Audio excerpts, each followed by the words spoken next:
People try and play the long game with Fad and they lose. But I'm going to try and like have a very pressure heavy style, which is what my style is. But I mean, I picked Alex because the 99 power, just one shot and the whole fight can change. I think people are just too scared of him. Like, at the end of the day, he's just a player. I think people have this like mental mindset before they go into the fight, oh, I'm fighting the best in the world. I respect what he's doing.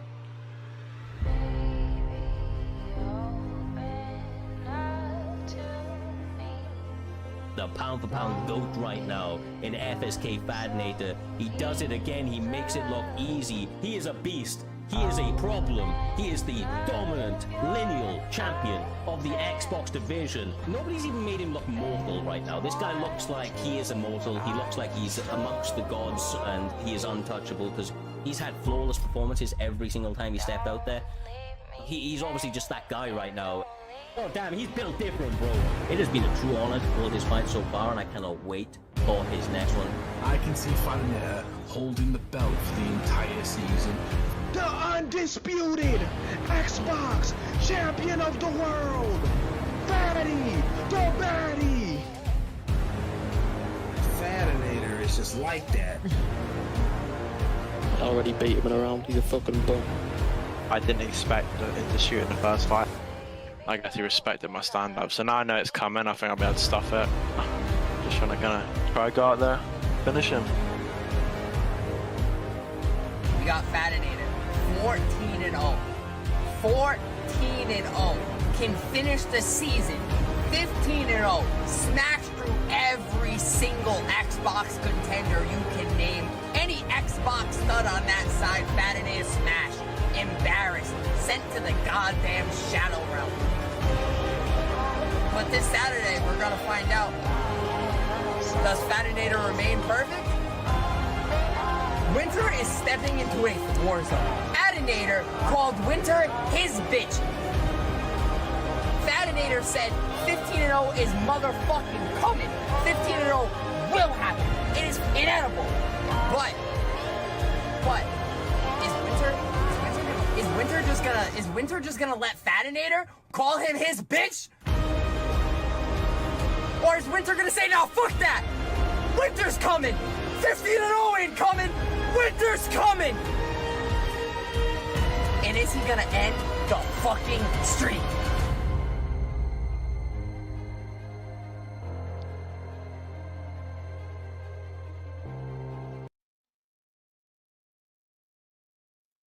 What is good, you beautiful bunch of savages? This is Primetime 107, the final event of the season. Joining me in the commentary booth for what is set to be an historic card is the one and only Mr. Humbledink. And making his debut, Baron Von Jedi. How are you doing, lads? Oh my god, Cyrus, I am amazing. It's prime time 107. As you said, history will be made tonight. Fadinator versus Winter Jedi. I cannot wait for this one. We've just seen an absolute fantastic promo right there with Swaggy Kush building that up for us right there. Jedi, I cannot wait. Yeah, absolutely, Humble. This that promo that we just saw with Swaggy and everything, that has absolutely got me pumped to the gills, man. This is gonna be PT 107, the final card of the season before we get into the Grand Prix, and dude, I couldn't be more excited for this. Yes, sir. And look, capping this entire night off here, we're going to have an emotional roller coaster. As always, the primetime guarantee has been in full effect season after season, and PT 107 promises to be no different. Mr. Humbledink, this main event right here, FSK Fadanator v Winter, obviously it's going to be capping the entire thing off. We have some promo material that you've just seen. We'll be obviously talking about it many, many times throughout the night, but we have a number of others, a plethora of fights, brother, that is, I mean, honestly, it's hard to pick some favorites right here, but I don't want to really waste too much time. I know everybody was waiting, eagerly anticipating the start of this final season. We're going to get straight in to this very first fight of the prelims, and it is between Lilo, former champion, up against Dave TT. Lilo's had his back up against the wall. He's coming out here with a lot to prove, and he's going up against a dangerous man that fights on both PlayStation and on Xbox, a well-diverse competitor. It should be fireworks, my man. Should be fireworks. It should be fireworks. Obviously, he's coming over from the PlayStation side, so he's representing the PlayStation side to kind of make his debut here on the Xbox side, and we'll see how he does. He did well. He had 2 title shots this past season, Jedi, so it'll be interesting to see how he does on Xbox, and he's going to make that introduction right now. Yeah, absolutely. I mean, Dave is an absolute killer, and when Lilo, coming off of he's coming off of 3 fights being lost now, Cyrus. So this is the time for Lilo to make a comeback, to make a statement, especially against a guy like Dave TT. Yeah, I'm not too sure what happened with him, man. He's just as dangerous as he always has been. I feel like he's a mental block out here, Humble. I feel like he maybe lost his confidence a little bit. And this is the one now where he's going to have to try and get it back. Welcoming Dave TT over here. Who, like I say, is a dangerous man and obviously willing to throw down in the pocket, which could be a recipe for disaster for one of these guys. Yeah, 100%. Before we go ahead, Cyrus, and we do break this fight down, I just have to say that comment from Smudger in the chat. One of the best comments I've ever read in my entire life. Said that Cyrus is duplicating right there. Amazing work. We have people in the community. Yes, fantastic. It's just so good, Cyrus. I had to address it. But Masvidal versus Dana White. Lilo constantly talking about giving people hands with Dana White. It's the boss, right? You got to beat the boss, Cyrus, and essentially he's going out there and trying to knock his head off with Dana White. It's disrespectful. Disrespectful.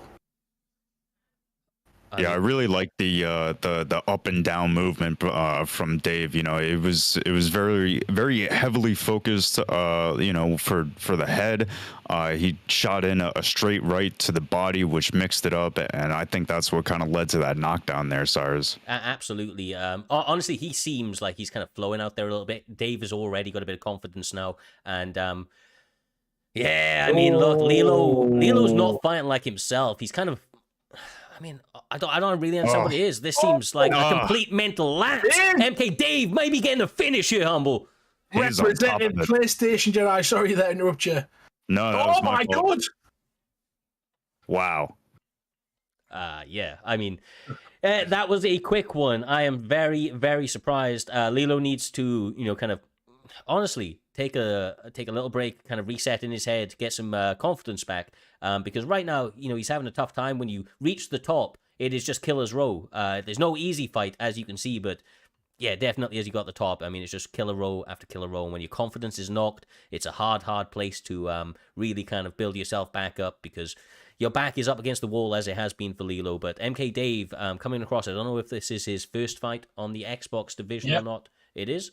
Well, I'm more than impressed with this man. He quite clearly has some good hands there. He, chose his shots really, really well, Humble.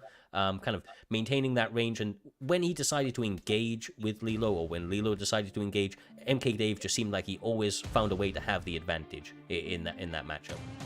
Yeah, he did. And I think what you were saying is really important. So it's tough to come back from those losses. And MK Dave experienced that. He won 5 in a row and then lost 5 in a row, and he came back for it and ended up getting a title shot. So he knows how to bounce back from adversity. And maybe Jedi, his experience that he previously had of coming back from that and then getting himself back to a title shot has played a factor in that fight. Yeah, absolutely. I mean, you also got to imagine that, going 3 fights on a 3-fight loss is playing a factor there. Now, I want to say, for Lilo's benefit of the doubt, that we saw a little bit of lag in there that was, could have been negligible, but it could have also affected that fight a little bit. It just didn't ever really seem that Lilo could find ground and really get anything established, and they finished that fight before it barely even started. Look, it was a great way to kick off the card. Nevertheless, Dave welcoming himself to that Xbox division with style. But talking about 2 guys that are going to go in there and leave it all on the line, we are up next there, Mr. Humbledink, have Anime Tidy Expert, also just more formally known as Anime Expert, up against Hasbros. I also struggle to say his name, Hasbros. But what's that? You know the one, bro. You know the one. This one is in middleweight, Humble, and promises to be a fun one between Lyoto Machida up against Kelvin Gastelum if they go through with these picks. Yeah, I can see. I love Lyoto Machida when it comes to striking. He was my kind of go-to in the previous games. I'm old, Tyrus, as you know, so Machida was one of those guys that I grew up watching. Grew up watching as well, guys. He's already gone, for some of you guys, but fantastic karate, sort of Stephen Wonderboy style, really good off his backhand, could spring forward, put all of his weight and his back foot can come forward. And Kelvin Gastelum's kind of like a ploddy, a long wrestler boxer. You know, he's good at closing the distance and springing in sometimes, but he gets a bit heavy on his feet. It does transfer over slightly to the game as well, Jedi.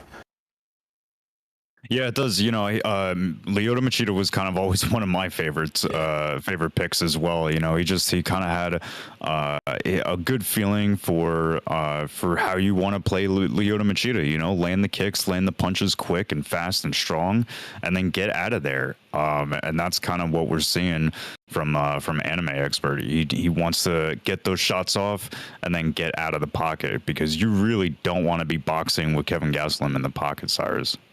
Yeah, I mean, look, the big thing for me in this fight from Anime Expert is just that it's about using his straight shots effectively, Humble, because Lyoto Machida obviously uses his kicks very, very well, but even with the straight punches, if he's able to time them, he can get a big reaction from Hasbros and, you know, kind of interrupt him as he's trying to close that distance. But the problem is those side steps will be readily available, and it will either go kind of massively for him or massively against him if he decides to start to utilize those.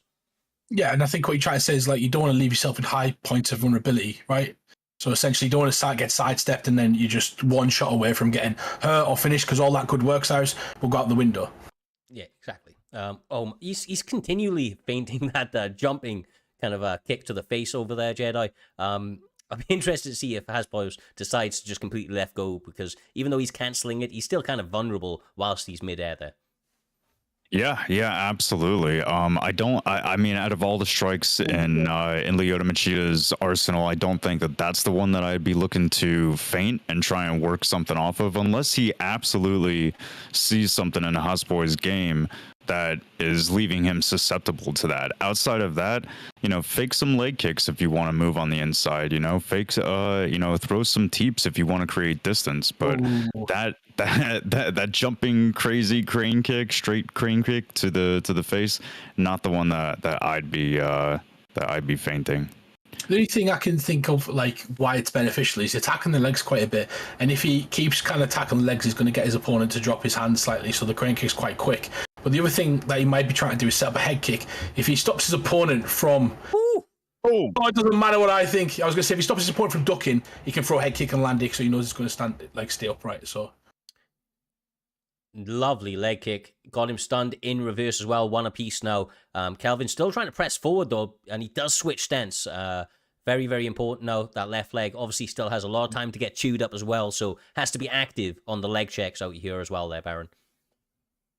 Yeah, absolutely. And, you know, for having the Machida pick, you want to have that footwork. So breaking down the legs of Hasbro's early is definitely ideal. Now, I don't know if you want to call it early with 10 seconds left of the round, but, you know, he's got a good game plan as long as he keeps his back off the fence, you know. That was starting to get a little rough for him there, Humble.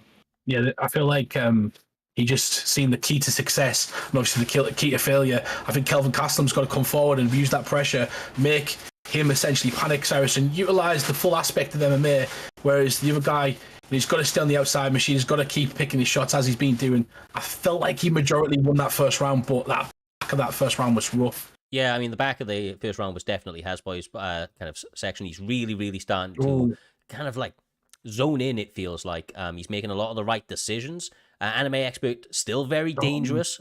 He has a lot to prove here this evening. He believes in his ability. He believes he's going to start to run through the roster and the like, and it all starts here. He has to get past Gastelum here, who is starting to give him problems. Now, that left leg, or the right leg, sorry, of Kevin Gastelum, Baron, will become problematic in the third round regardless, due to where it is damaged currently. Kelvin has to really, really be careful of that, continue to check those kicks and get active with the hands to try and crush Anime Expert's distance to be able to throw them in the first place. Yeah, well, what he started with in the beginning of the round was exactly what I feel like he should be wanting to do to begin with, which is apply that pressure. Don't allow Machida to have that space to launch those leg kicks, to even bother checking. You know, he tries to throw a leg kick when you're chest to chest with him. You know, those hooks are going to land that much harder. So, you know, stay in his face. Don't give him any space. You know, listen, by the way, you're a wrestler. You've got the wrestler pick. Like, why don't you throw a takedown in there and put him on his back? Yeah, exactly.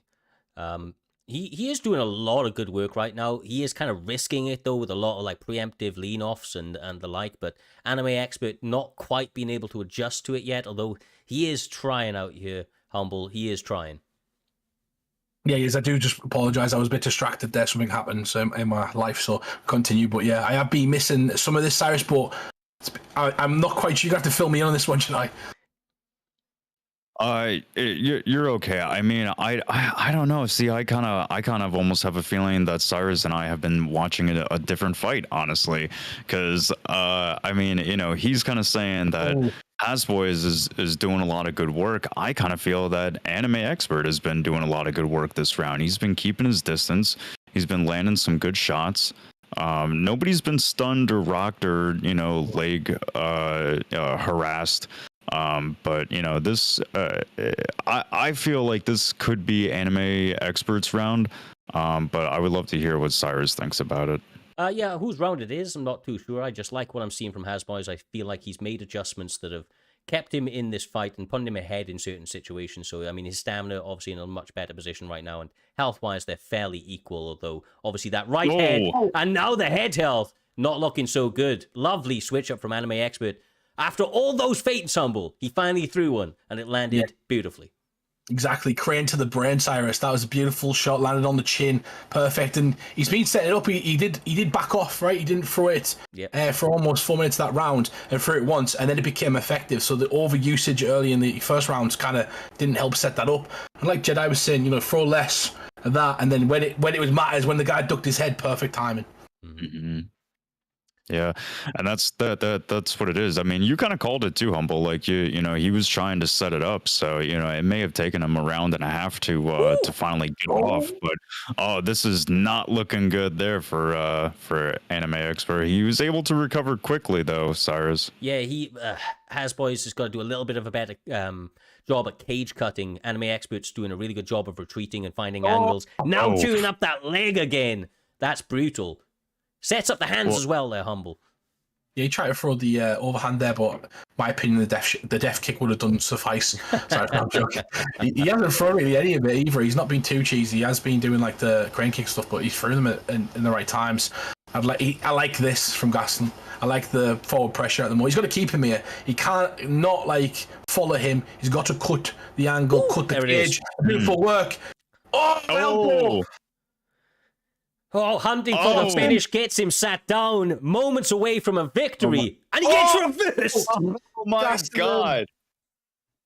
He's posting Is he going to be able to find some success? Holy crap! Gaston! Oh, Jesus Christ! 2 minutes and 55 seconds. Who wants it more, Jedi? This could be, yeah. I mean, this is probably the best spot that Hasbros it could be in this position. And as long as he can maintain this position and land damage, I mean, it could be his entire fight, quite honestly. But it really all comes down to what's going to happen here. Yeah, I mean, look, in the last round, he showed us the stats momentarily, and he was actually ahead in that round up until the rock, and he doesn't want to let that slip away from him again. So although he did get clipped after getting a rock of his own, as you said there, Jedi, finding himself in such dominant positions with a minute 50 on the clock here, Humble. That's so much time to really set his traps and to find an opening to try and get this guy out of here.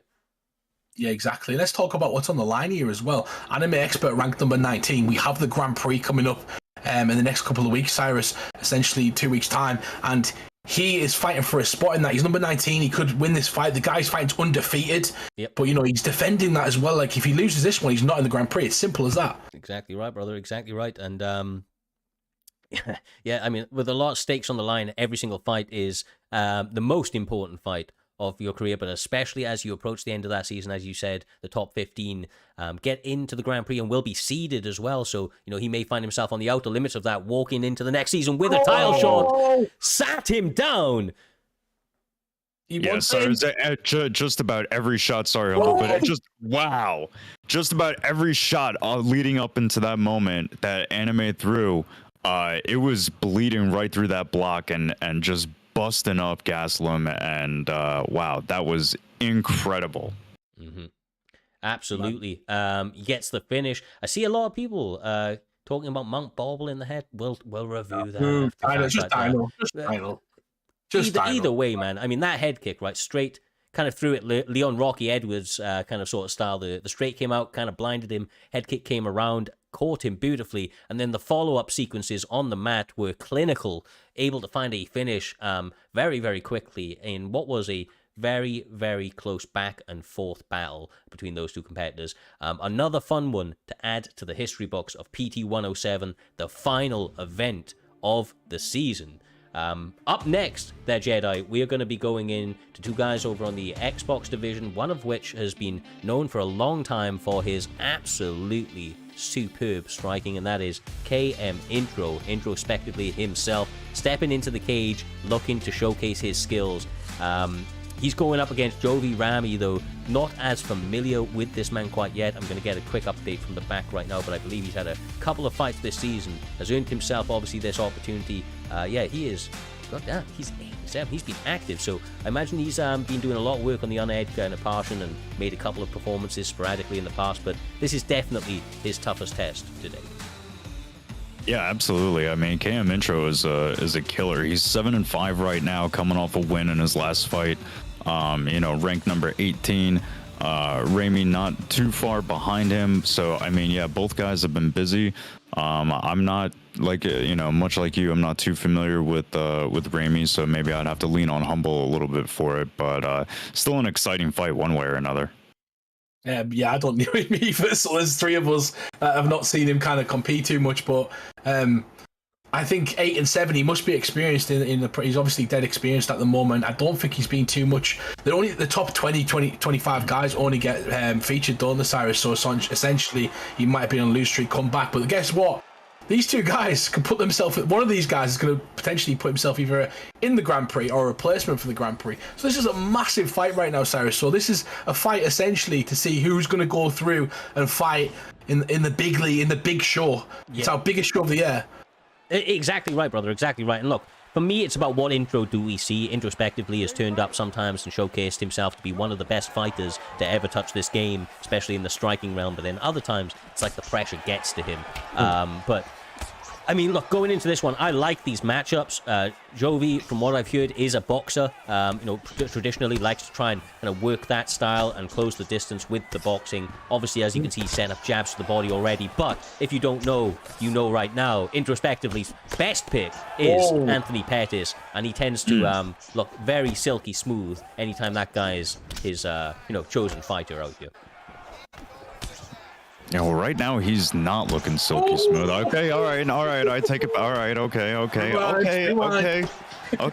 right, I immediately take it back. He was getting beat up a little bit there his first minute, and he didn't really have a whole lot to respond with. So I'm glad that he immediately, as soon as the words left my mouth, proved me wrong.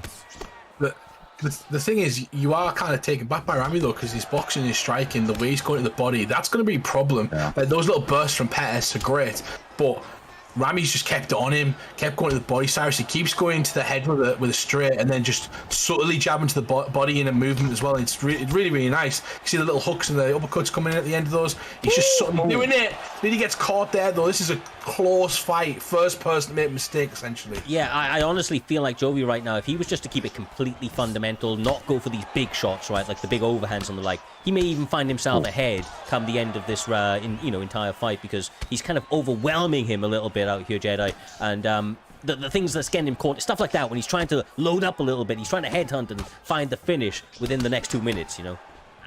Yeah, absolutely. Well, listen, I've said it for a long time. I'm going to continue saying it for the rest of the lifespan of this game. This game is about pace. It's about the type of pace that you can set. And if you can set a pace that is sustainable, that, for you, and you're successful with it, that your opponent can't keep up with, it's hard to get around that, Humble. Yeah, it is, and we see a lot of that sort of replicates towards the champions and the way they kind of fight, the Smudgers, the Fadanators. the CVs, the Gingers, you know, these guys put a pace on you, Cyrus, that you can't keep. We seen it last week with Ginger, and we're seeing it right now. What I'm liking about this fight is both guys are doing exactly what they should do. Rami's trying to get in the pocket, land his boxing combinations and set up the bodywork, and Pettis is still on the outside. He's picking them apart, trying to find his opportunities, and this is so close. It's a fantastic fight. Yeah, exactly right. I mean, there are minor holes that, or openings that either guy is leaving at the moment, and each guy is capitalizing on it when it presents. I feel like it could really be down to the wire with these two fighters. We are approaching the end of the first round, but as you can see, they're starting to get a little bit loose out here, Jedi. They're trying to leave it all in the octagon here this evening. Yeah, I like Intro's you know, lunge jabs and lunge straights. You know, they may only be hitting the block, but you know, that block has only so much long-term stamina, I guess, if that's what you want to call it. But yeah, I mean, you know, I feel like Intro could be using a lot more you know, range shots against Rami. You know, Rami has a really strong hitter, so him being in the pocket is probably more where he wants to be instead of playing this outside game. Intro has been taking advantage of this, Humble. He's been getting his shots in. He's been depleting that stamina. I don't see a finish here in the second round, but probably in the third. Yeah, potentially. One of the things... There it is, brother. Beautiful. Man, that I don't know was what I'm so talking sweet. about. That was so sweet. He set that up so well, and I was just going to say, Rami's throwing 3-piece combinations. A lot of the times throwing 4-piece combinations. He's coming forward. So what Pettis is doing is he's throwing a jab and then a lunging strike because he's expecting one back. So if he throws and you throw, which he's getting a read on, he's then just lunging, so he's basically interrupting your strike and then throwing it straight afterwards. And then mixing that up, and that's kind of what he's doing. He's offsetting the forward pressure of Masvidal with them lunges. It's a great little tactic, and you don't see it utilized too often, Cyrus. I know you do it, but it's beautiful work. It is. It's one of the strategies that the KM boys know very well. As I said, you know, I'm cold-blooded back in the day, kind of the inventor of all this, the originator. It interrupts you, like you said, Humble. It can cause a whole host of issues, especially if you're not used to it and the counters. Intro just really leaving it out there now, getting loose, getting flashy. I don't know if it's going to lead to a big highlight for or against him, Jedi, but he's always on the one end of that. He's in a highlight either way, you know, he's in a highlight either way. Yeah, well, I mean, if he keeps this up, he's gonna find himself creating a new highlight, especially with these big kicks, you know, the lunging hooks. I like what I'm seeing out of Intro. You know, you can definitely see that it's taking a toll on Jovi. I mean, look at his stamina. You know, we're still a minute, you know, almost 30 left in the second round. He's got a whole ass round ahead of him, and you know, stamina conservation is not one of his suits right now. The lunging straight drops him, but he's not able to find a finish. As you were saying that, I mean, I'm hearing now from the back a little bit more information. You know, like I said, I knew he was a striker and the like, but apparently he's been very active in the wider UFC 4 community, and I feel like you can see that, Humble. He is, you know, really showed composure here this evening. Like, even right now, wasn't in a good spot a moment ago. Now finds himself in, you know, crucifix with 35 seconds left in the second round. Yeah, if you look at the head health of Intro, Intro's all of that fancy stuff that we've seen, all them beautiful combinations. He's got less head health than Rami, and that's because Rami stayed consistent. He's constantly gone for one target. Yeah. When you go for multiple targets like Intro's, and you're wasting sort of big precious parts of your stamina and big. Well, he hasn't really, but you know, you're giving up head health for body health sometimes, and it's just a race. That's the way some guys look at it. Yeah, for sure.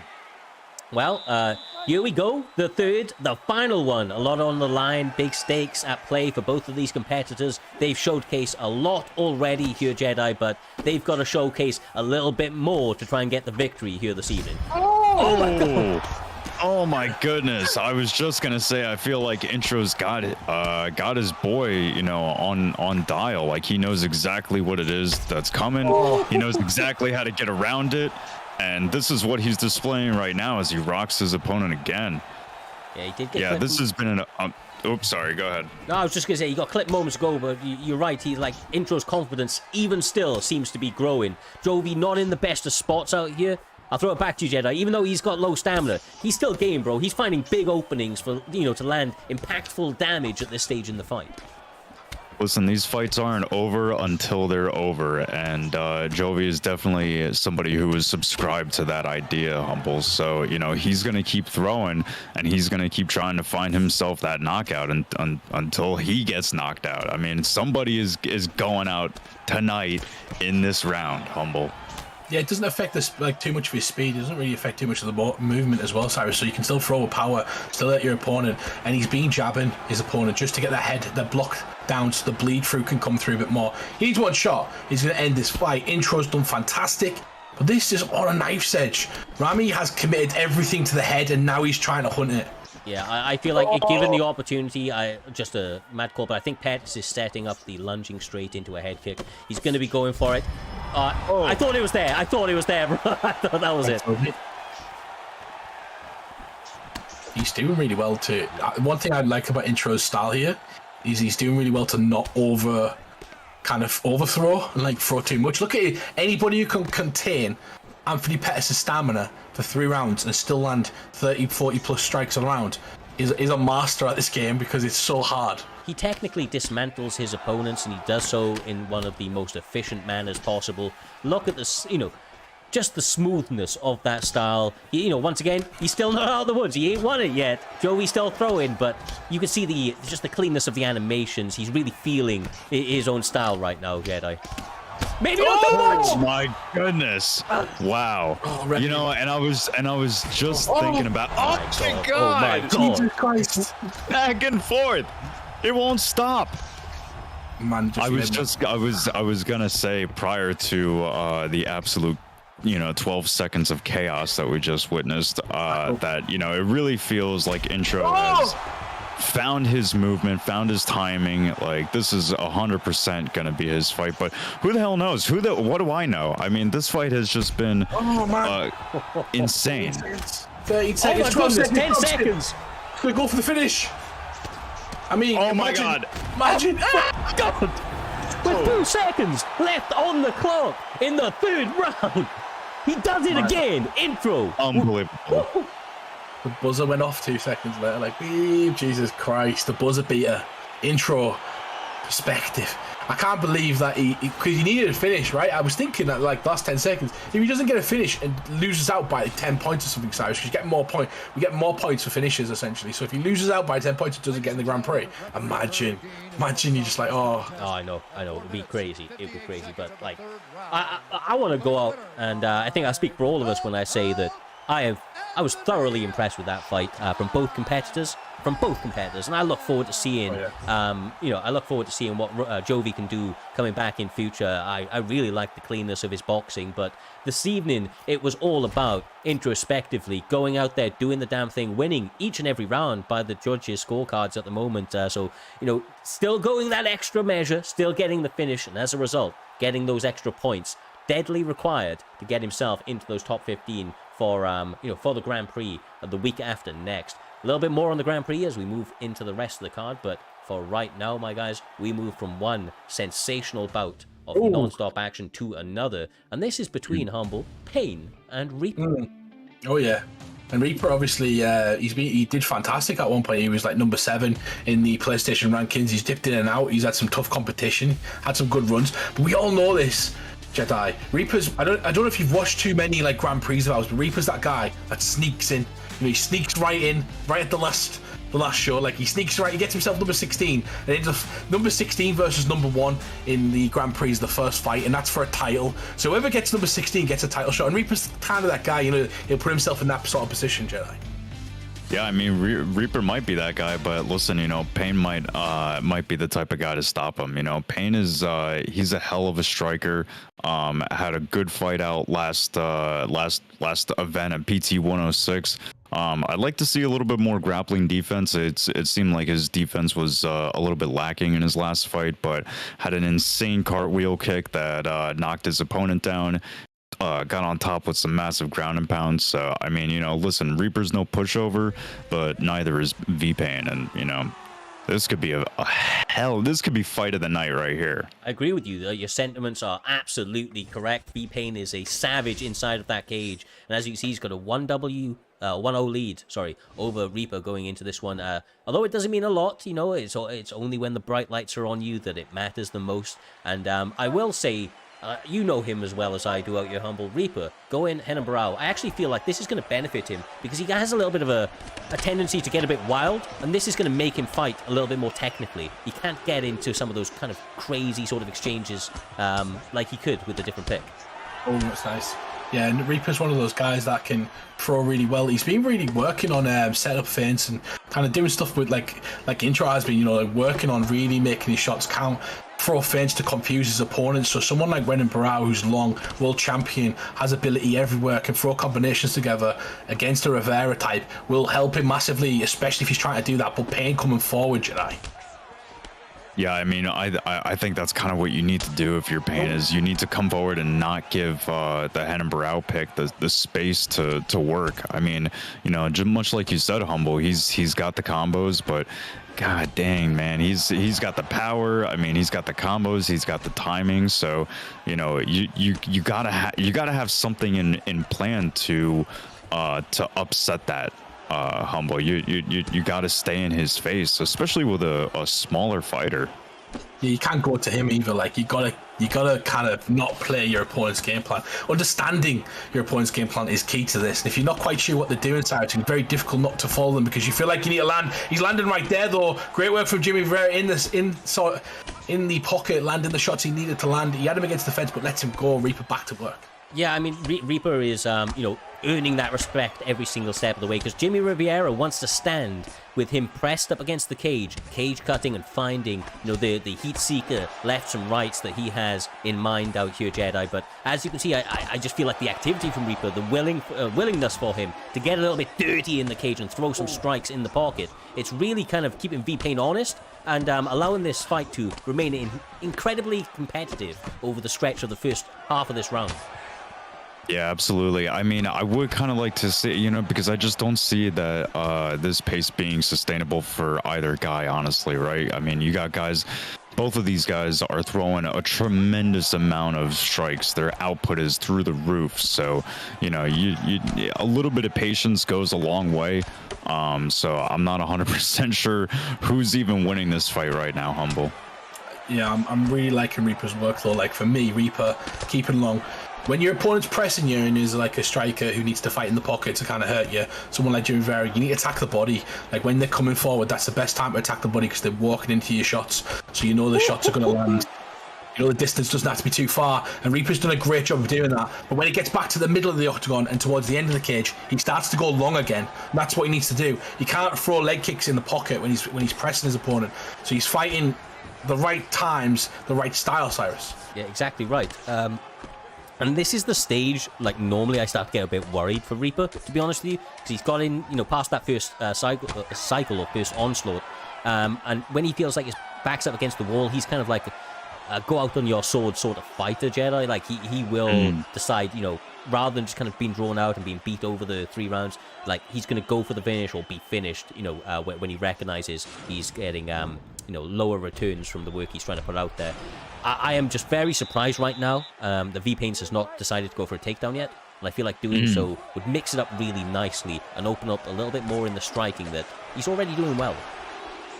Yeah, absolutely. I mean, I would have assumed that a takedown would have at least been, you know, faked, if not attempted in the first round at some point. But the fact that we didn't see it yet, oh my goodness. Well, V-Pain might want to think about a takedown now after getting hurt by that tremendous shot there from Reaper there, Humble.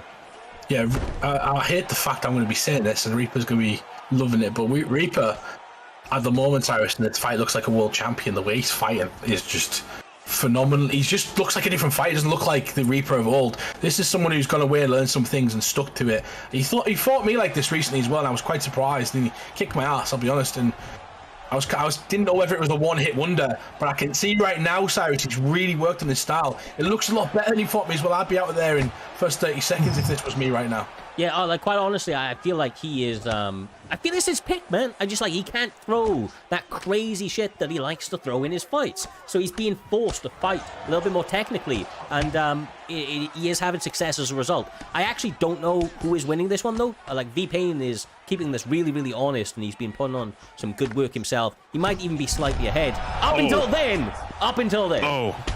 Oh, drops him. Yeah. I don't even know if he was ahead of that ahead on the scorecard for this round anyway. Oh my goodness, he's finally dropped and hurt Reaper as well. Well, now it's almost close. It's almost brought back to a stalemate between the two of them, because Payne did get rocked earlier on in this round. So that was the second time that Payne got rocked. This is the first time that Reapers got rocked. So it's pretty close to being even against Cyrus, but I would still say that Reaper's winning this round so far. Yeah, very well could be. Little bit of delay, I don't know what's going on, but a couple of 1-2s down the barrel snaps the game and reality back into place. Reaper, this is a bad spot for him. He's throwing a lot of ducks out there, a couple of sidesteps, one wrong move could spell disaster. Who will be able to capitalize with 1:20 left on the clock, Humble? Reaper still staying patient. It's odd to say, man. He's still staying patient out there. Yeah, he is, but at the same time, look, oh no. I redact everything I say, Reaper, about you being looking like world champion as well. Okay. I redact all of that. All after you get knocked down, after taking all that back, Cyrus. Taking all of that back. He's doing really well. He looks like he's panicking a bit. This is the Reaper of old, you know. He's getting caught. He's realizing that some of the shots. He doesn't like fighting from this side of the octagon. I've noticed that as well. He does not like fighting from this side of the... Some people can only fight really well from one side, and it looks like when he gets pressed back on this side, he does a lot. Sees less defense. Yeah, for sure. And it's weird. That's like a defensive lap. It's your own mental block. It's kind of like you're beating yourself in situations like that. But you know, it's just one of those things. It's one of those hurdles he's going to have to get past. He needs to circle out, bro, because this is not going well for him. Why is he standing there? Oh my God! What happened from the calm, calculated man that was standing before us? There he is. That's the Reaper I know. That's the Reaper I know. What the hell, bro? That's the Reaper I know. Coming back, he looks like absolute, looking like a world champion. He literally must have heard me and just like, you know, had some sort of attack or something. Because after that, I must have given him the biggest commentary curse ever, Cyrus. He went downhill. Don't ever pay Reaper compliments from the commentary booth. That is the lesson here today, because as soon as you pay him confidence, he will absolutely lose all composure and get a little bit stuck up against that fence. I don't know what happened. Reaper, he knows better than that. I don't know what the frustration was. I'm sure we'll hear from him after this, but maybe it was the lag. You know, they were kind of butting in and out, so maybe he just got a bit frustrated with it. But I don't know. He was doing so well. It was a bit of a shame for him to drop it on that one, basically, to drop the ball a little bit. But either way, another one, a very fun one in the history books. And Jedi, Humble, go on, bro. Oh, sorry. No, go ahead. No, I was just gonna say we are actually moving on to the featured fight of the prelims now. It's been what feels like a really short time, but goddamn, we're already approaching like the midway point of the card. We're going to be having one of my favorite fighters to watch. In fact, two of them. Ripe MMA stepping in that cage up against Amazon. Amazon, one of the most active competitors on the PlayStation roster, has fought the who's who, and at times has looked like an absolute world destroyer. Going up against one of the kind of breakthrough fighters of the most recent season 4 for PlayStation, and that's Ripe MMA, winning submission of the year last year. Coming into this one has had some massive highs and a couple of lows, now looking to go up against one of the gnarliest veterans in the game there, Jedi. Yeah, I mean, absolutely. Listen, Ripe, when I kind of started watching Primetime a little late in this season, but I feel like Ripe earlier on in this season, he was really coming off hot. His stock was high, and for whatever reason, he just kind of started to get on a little bit of a losing streak. So it'll be interesting to see what Ripe comes back with this time around, especially like you said, against a legend like Amazon, who's been in the game for a long time. But I'm interested to hear his Humble's opinion. However, before we do, I just want to say I'm breaking out the rosary beads and giving them a nice good little rub for anything else that Humble has to say for the fighters tonight. Warding off curses, are you, bro? praying. I'm trying to ward off the curse. All right, so I'm here for the people. It's unfortunate because it happens every time, and obviously, Reaper will say I conspired against him with the amount of the correct times we've commentary curse things. Cyrus, it is 100% a thing. Bets are on quickly. 20 seconds left for your bets. We do bets before every single fight. Bet your channel point. Essentially, it's a good part to kind of join in with the show. Cyrus, we'll get that out there. Looks like we're going to be getting a Bruce Lee pick. Versus the Battle of the Lees, bro. The Battle of the Lees. Kevin Lee v. Bruce Lee. Amazing. We need some samurai music going on right here. We need something like battle cries, whatever. I was going to say neither one of them are Japanese, bro. Yeah. No, I know, but I'm setting the scene for the mood for the fight, Cyrus, not the. No, I know. I play.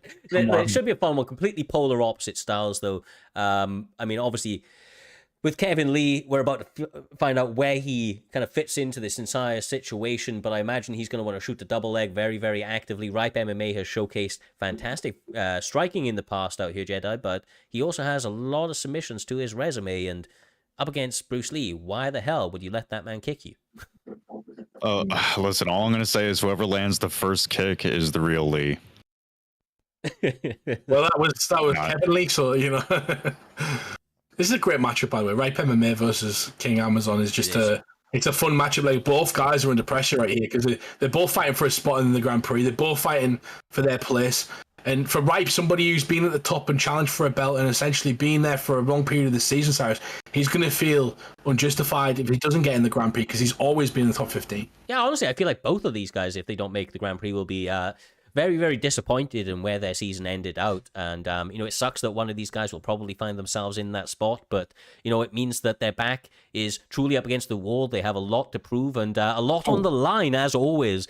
Big featured spot on the last show of the season. Should be proud of that in and of itself. But with such ramifications attached to it, they understand the pressure that, is truly, truly on them at the moment. And they're trying to execute it. I feel like that's why we're seeing a grappling approach right now, Jedi, from Ripe. He's traditionally only gone to the ground after knockdowns with the hands, but now he's deciding to take it there and be in full control of it.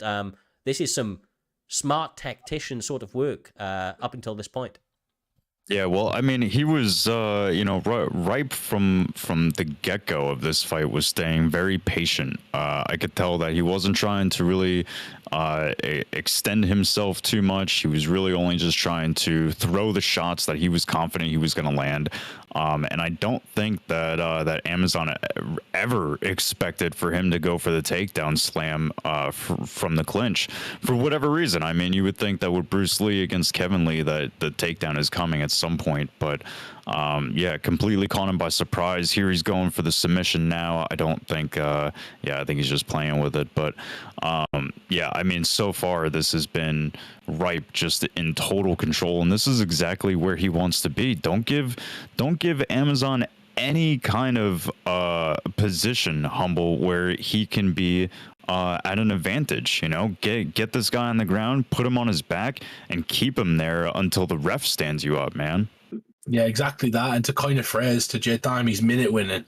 He's starting to win minute by minute. Just take away your opponent's offense as much as possible. Stay on attack almost, but you be conservative essentially. And this is what these guys do, Cyrus. This is why these guys are now you're starting to see a progression in the skill gap of kind of minute winning, taking over a fight and making sure your opponent has less opportunity. That's what it's about. Yeah, showcasing that, sometimes that the best form of defense is a good offense. He has decided to take control of this bout from the opening going.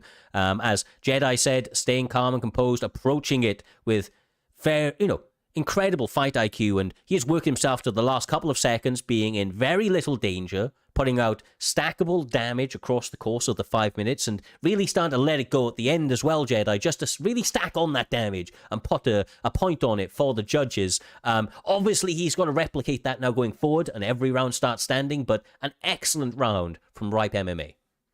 Yeah, absolutely. There's no debate that was Ripe's round, and as long as he keeps up that same momentum throughout the rest of this fight, this will be a relatively easy fight for him.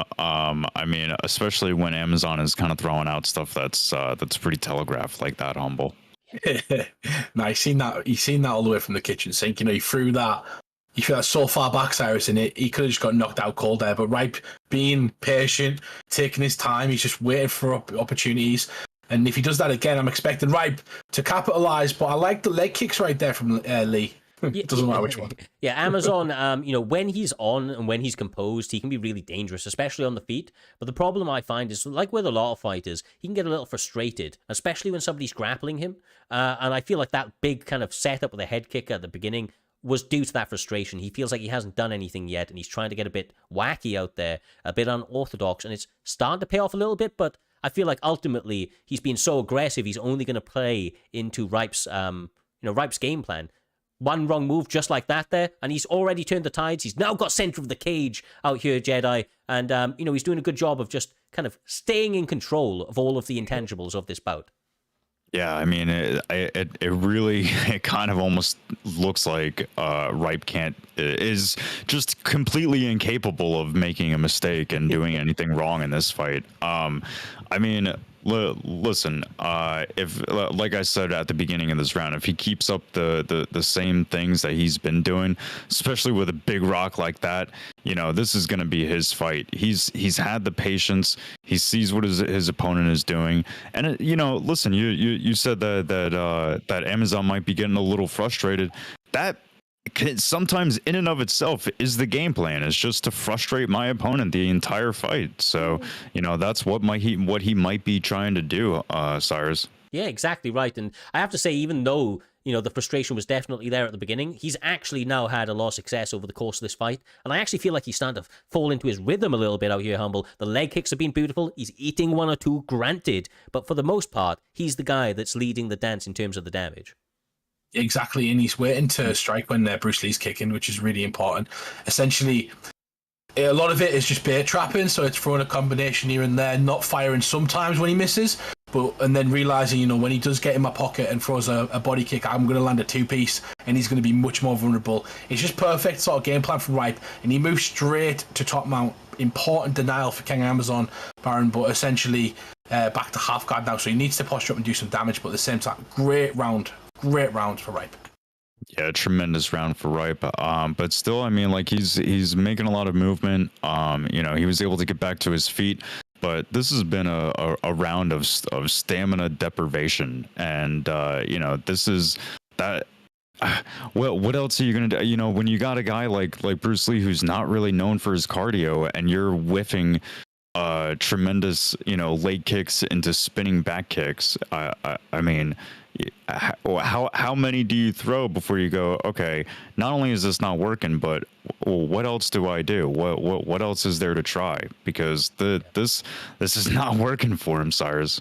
I completely agree, and like honestly, I feel like what I said earlier is bang on the money, to be honest, and it's just the frustration that I can visibly see in Amazon style. I've called enough of this guy's fights now to see that he's not fighting like himself, and I don't want to take anything away. I don't think this is a bad night for Amazon. I just think it's a good night for Ripe, and he's doing everything right, as we were calling. He hasn't made mistakes so far, or very, very few of them, and you know, he's come into the third and final round, Humble, with 100% stamina, looking good, left leg a little chewed, but everything else pretty balanced, and he pulls a goddamn and lands an elbow. I mean, Ripe MMA looking the best he's ever looked, the best iteration of Ripe that we have ever seen, and he's now trying to close the show out, hunting for a finish, although Amazon is doing all he can to stay in this one.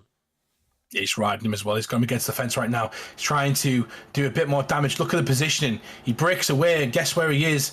He's back against the fence. He's just looking for that one mistake again to kind of hurt him. I'm expecting him to try and capitalize on a kick, Baron, so you can kind of catch him coming in and catch him with a two-piece or something and knock him out. But great work from Ripe MMA. Oh yeah, catches him with a nice little check hook there. Goes for a takedown, but it's denied. But he's able to get back to his feet rather quickly. That's surprising. Yeah, I mean, listen, that leg is a little bit chewed up now. But he's already knocked his opponent down. Sees all the kicks that are coming. So I mean, as long as he stays patient, you know, this is nothing new. This is still gonna be Ripe's round, Ripe's fight. You know, this is kind of almost like the Ripe of old that I remember seeing the first time I saw Ripe fight. Yeah, honestly, Ripe has quickly become one of my favorite fighters to watch because he's just really well-rounded, and he's a guy that I never feel like he's never resting on his laurels out here, Humble. He's always like trying to find a finish. He's always trying to outclass his opponents and, kind of find a way to close the show. And because he's so well-rounded, he can do it anyway. He gets submissions, he gets knockouts, and, he's trying to hunt for both right now. And Amazon, being the veteran that he is staying in it, but for how long is the question, because he's slowly being inched towards worse and worse positions. Like this, bro. Like, I mean... He's looking for mount, isn't he? So it's a battle to position to try and transfer, try to get the transition. So he needs one more right now, and he looks like he's not going to get it. Really important. If he gets this transition, it's going to be important for his... Nope, that's huge. He needs to get up. He needs to get up and death kick him. He needs to... Oh, my God. I knew it was coming, bro. Instant reversal. It was one of those ones. But, yeah. Now, once again, Bruce Lee in bottom half guard, trying to work his way back to his feet, but low stamina up against a absolutely sensational grappler and wrestler in Ripe MMA and Kevin Lee, going for the ground and pound for the finish. I think he was. Oh my God, that's it. Oh my God. Wow. I did not actually think that he was going to be able to finish it off there, but that one last punch sealed the deal. Goodness gracious. Oh my God. Count that as one of the performances that are nice, at least up for contention, because that was a fantastic performance. He didn't really step a foot wrong. I do believe, and I'm going to say this to King Amazon, he's so much better than that. Yeah, that is not a good representation of King Amazon. He threw so many whiffs right there. He looked like he's been working on a kind of a combination he wanted to land and just threw it way too early, out of range, different stuff like that, and it just looked sloppy. It wasn't his best self. I like it when he kind of focuses on his boxing and his head movement. Yeah. That was a different sort of Amazon and Ripe capitalized like he should have. Yeah, I think like the dog in him kind of almost played against him in this one. Sometimes you've got to dig deep and just try to bite down on that gum shield and walk forward, find finishes. But, he found himself behind it at the end of the first round, and he kind of almost threw caution to the wind from that point onwards and started going for some wacky shit, almost kind of conceding that he would be down in the fight. But obviously there was still a lot of time to work, and I feel like that played against him massively. You live and you learn. Amazon's an active guy out there, man. That activity is often played to his favor. Not tonight. We will see him back better than ever, of course, now in the next season of Primetime MMA. But for right now, my guys, we have brought an end to the prelims. As you can see on this lovely little graphic that we have here, we have a number of fights left to go. I believe it's 8 or 9 fights left on this evening. But for anybody that missed it, we're going to skip across to the promo one more time. So if you haven't seen it already, strap in for the beautiful promo ahead of the main event of FSK Fadanator up against Winter.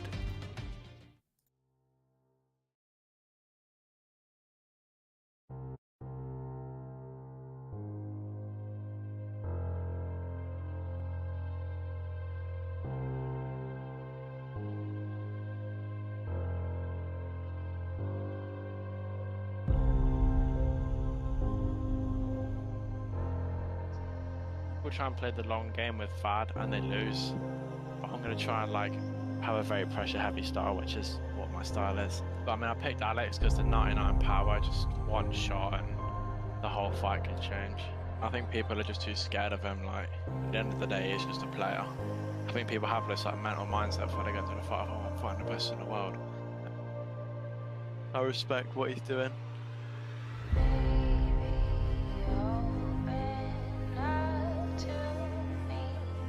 The pound-for-pound GOAT right now in FSK Fadanator. He does it again. He makes it look easy. He is a beast. He is a problem. He is the dominant lineal champion of the Xbox division. Nobody's even made him look mortal right now. This guy looks like he is immortal. He looks like he's amongst the gods and he is untouchable because he's had flawless performances every single time he stepped out there. He's obviously just that guy right now. Oh damn, he's built different, bro. It has been a true honor to follow this fight so far, and I cannot wait for his next one.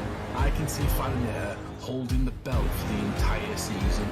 The undisputed Xbox champion of the world, Fatty the Baddie. Fadinator is just like that. I already beat him in a round. He's a fucking bum. I didn't expect him to shoot in the first fight. I guess he respected my stand-up. So now I know it's coming. I think I'll be able to stuff it. Just trying to try to go out there, finish him. We got Fadinator, 14-0. 14-0. Can finish the season 15-0. Smash through every single Xbox contender you can name. Any Xbox stud on that side, Fadinator smash. Embarrassed. Sent to the goddamn Shadow Realm. But this Saturday, we're gonna find out. Does Fadinator remain perfect? Winter is stepping into a war zone. Fadinator called Winter his bitch. Fadinator said 15-0 is motherfucking coming. 15-0 will happen. It is inedible. But is Winter just gonna let Fadinator call him his bitch? Or is Winter gonna say, no, fuck that! Winter's coming! 15-0 ain't coming! Winter's coming! And is he gonna end the fucking streak?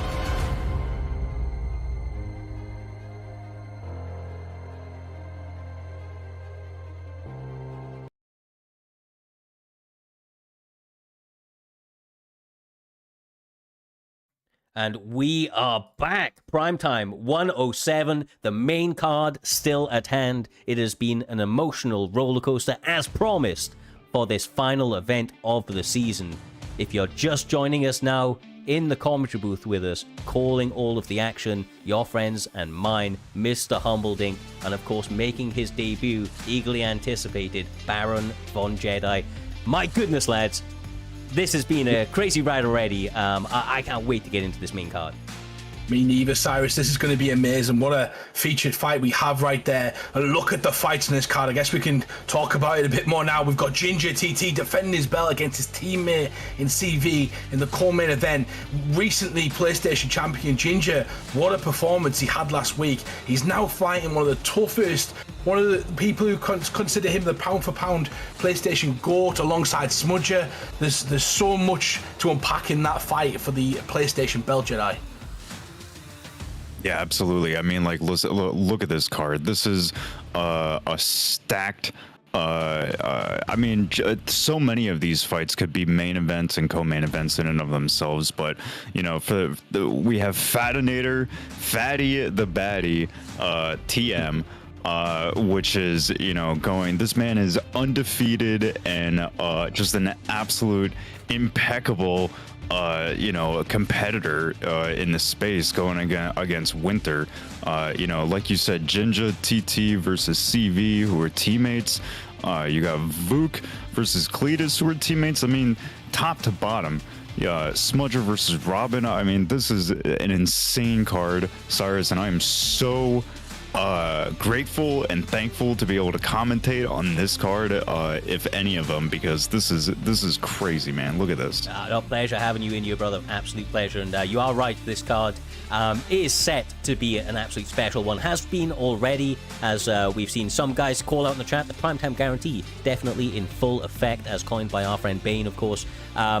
Look, when I look forward at this card, there's just too many fights to name, right? The fact that, like, Cletus came out last time, had an amazing performance. We all know how dangerous Buck is. You know, don't often see teammates go up against teammates, but sometimes it brings out the best type of battles. But then having Trixie up against Kante, you know, Smudger, the Samurai Robin, that one was one that was due to go ahead, I think, a week or two ago, a couple of weeks ago. Unfortunately fell through, but we get the absolute goddamn pleasure, Humble, of having that on this evening. If you can't tell, I'm excited for Smudger, the Samurai Robin, brother. Two of my favorite guys to watch, and guys that, you know, equally in their own rights are like, they're championship level easily.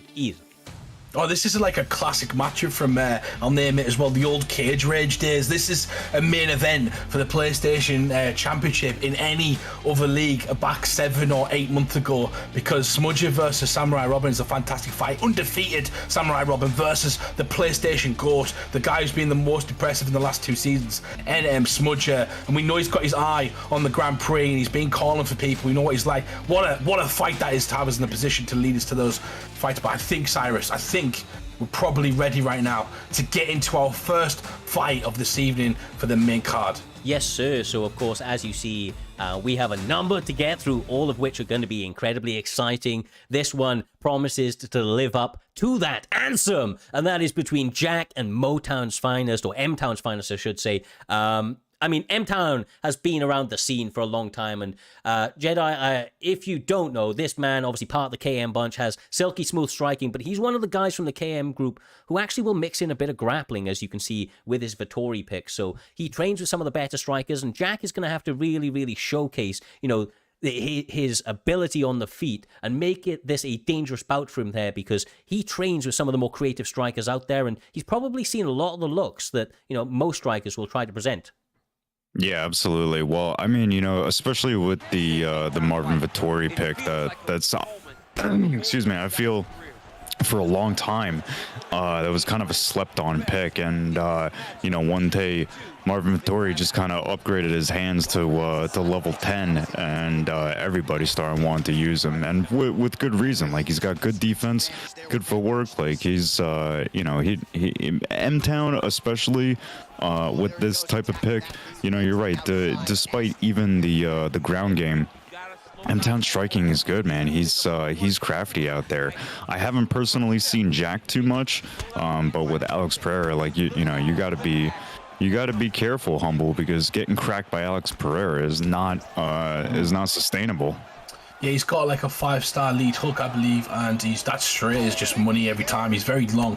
Like, Tyson Fury stood next to him recently and said he's huge. Like, you can't believe how big this guy is for his sort of respective weight class in middleweight. He's massive, so it must be scary coming up against him. But on this game, he kind of transpires. I feel like they got him kind of right. Yeah, no, Cyrus, I agree. right. I completely agree, and I will say that I am thoroughly impressed with what Jack has kind of approached this fight, trying to do so far. The bodywork with the kicks has been great. You know, he's really, really, you know, fighting like he's the one that has all of the damage in his hands. You know, I don't know if he's going to get counters from it, but he continues to slip off that center line and throw an uppercut. And so far, he's been able to catch M-Town with it. But M-Town is the guy that will make the adjustment just like that, and lands a big, big counter. Rocks him, goes to the body, Jedi, and continues this onslaught. Yeah, he was Jack was able to recover quickly there, and you know, that's good for him, because, man, he wasted a tremendous amount of stamina on that spinning back kick. It was only a matter of time before Vittori, you know, was able to read it and kind of get away from it. Big hook from M-Town hurt his boy, but you know, you see Jack kind of going with this clinch effort here tonight. He's kind of heavy on the clinch here tonight, Cyrus. Yeah, he is, and I feel like it's actually a pretty smart move for him to interrupt some of the you know, kind of counters and returns that M-Town is trying to give him. Although it is costing him a lot of stamina as well, there, Humble. So I don't know how that's going to play out, because approaching the end of this first round, Jack has already utilized almost half of his gas tank, and you know, there's a long time left, man. 10 minutes can feel like an eternity, especially when you're breathing heavy come the end of that first. Yeah, it's very smart what Vittori's doing right now. He's really allowing his opponent to throw all of the strikes, and when he kind of throws a big vulnerability one, that's when he's really capitalizing on it. He's letting his opponent work, really important, and just staying calm under pressure, picking his opportunities to hurt his opponent, and that's why we've seen a big moment there come from Vittori in that round. He just picked his opportunity better. But I can't get over Cyrus. Is there a laser pen on his head during the rounds? I can't tell. There's like a big yellow dot on his head. I don't know what's going on there. Honestly, I was actually thinking that Marvin Vittori has actually got like alopecia or something like that, because he's got, like, on my screen, he's got bits missing from his hair and all of that. That's what I mean. It's crazy, bro. I do think it's alopecia. He was obviously out drinking leading into this one, and it's having a bit of a knock-on effect for him. Can't get over that dot on his head. I've never seen the game look like this. And maybe it's a sort of a mode that they have on or something. I don't know. That affects something. I do not know. That does look like alopecia, though, doesn't it? Like, bits of his hair. Yeah, I think he's got water on his head. Yeah, I'm kind of glad that it's gone to the ground. So what is God. going on? My Textures. What the hell was happening? Can we get a doctor to check that? That seems infected. Whatever it is, bro, that's green, you know, bro. If the doctor stop, we're getting doctor stoppages in this game, apparently. If we got doctor stoppage right now, yeah, the doctor needs to stop it right now. Bro, you ugly. Stop the fight. Look at that plaster on his head. That is horrendous. What is happening, Cyrus? We like a bit of comedy here in prime time sometimes. Maybe this is a calf that he's just really, like accurately reconstructed. I don't know. Almost. Doc said he checked it. Dr. Kim in the chat said, I've checked it. It's okay. Man, what is happening?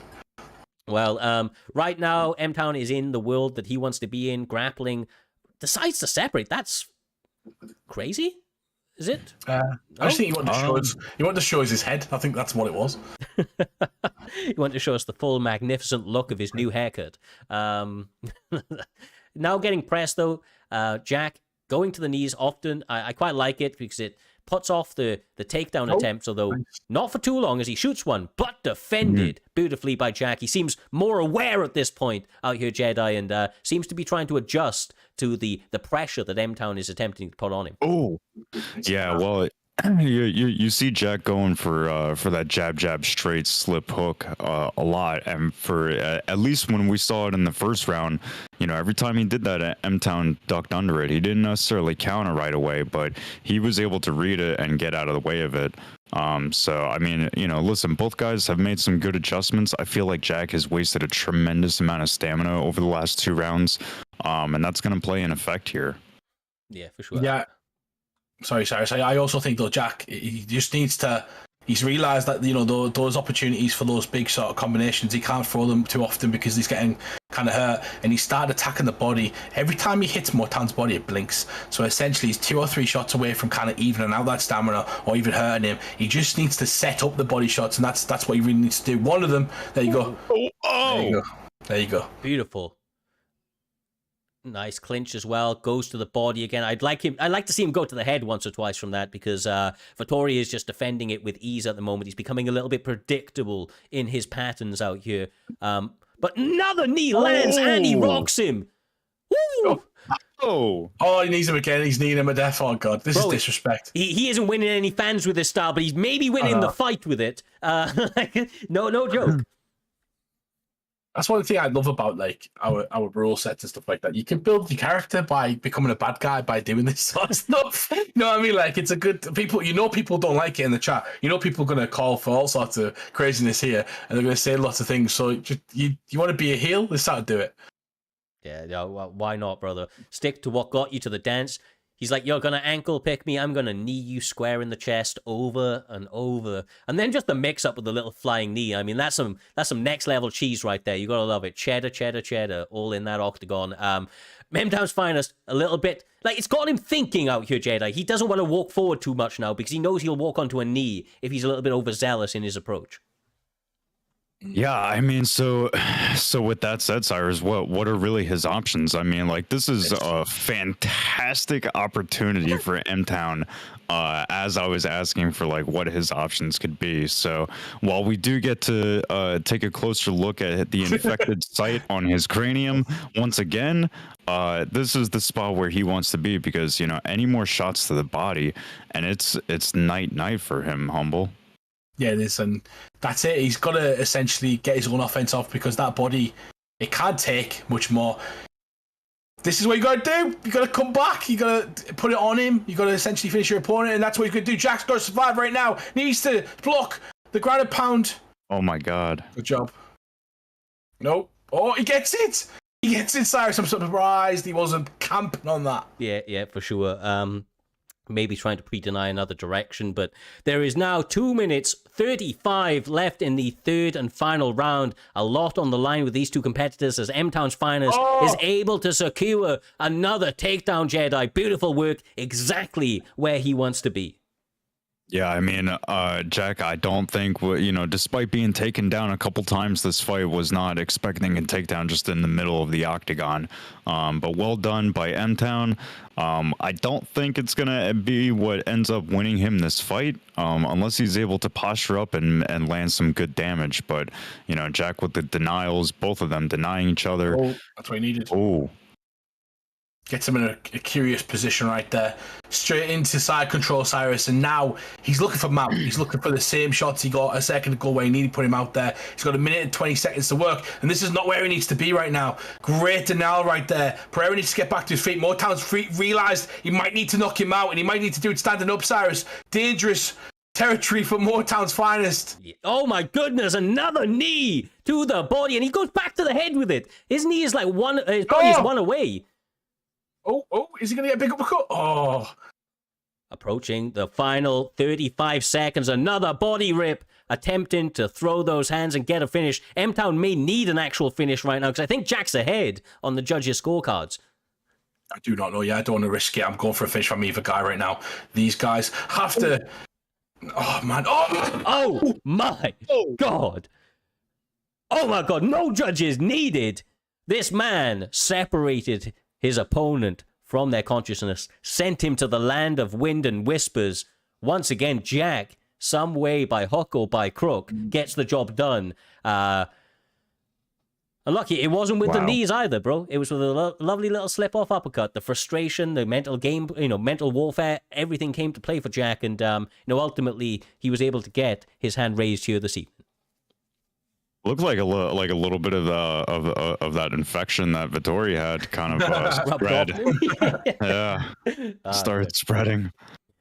Well, what a way to kick off the main card here this evening.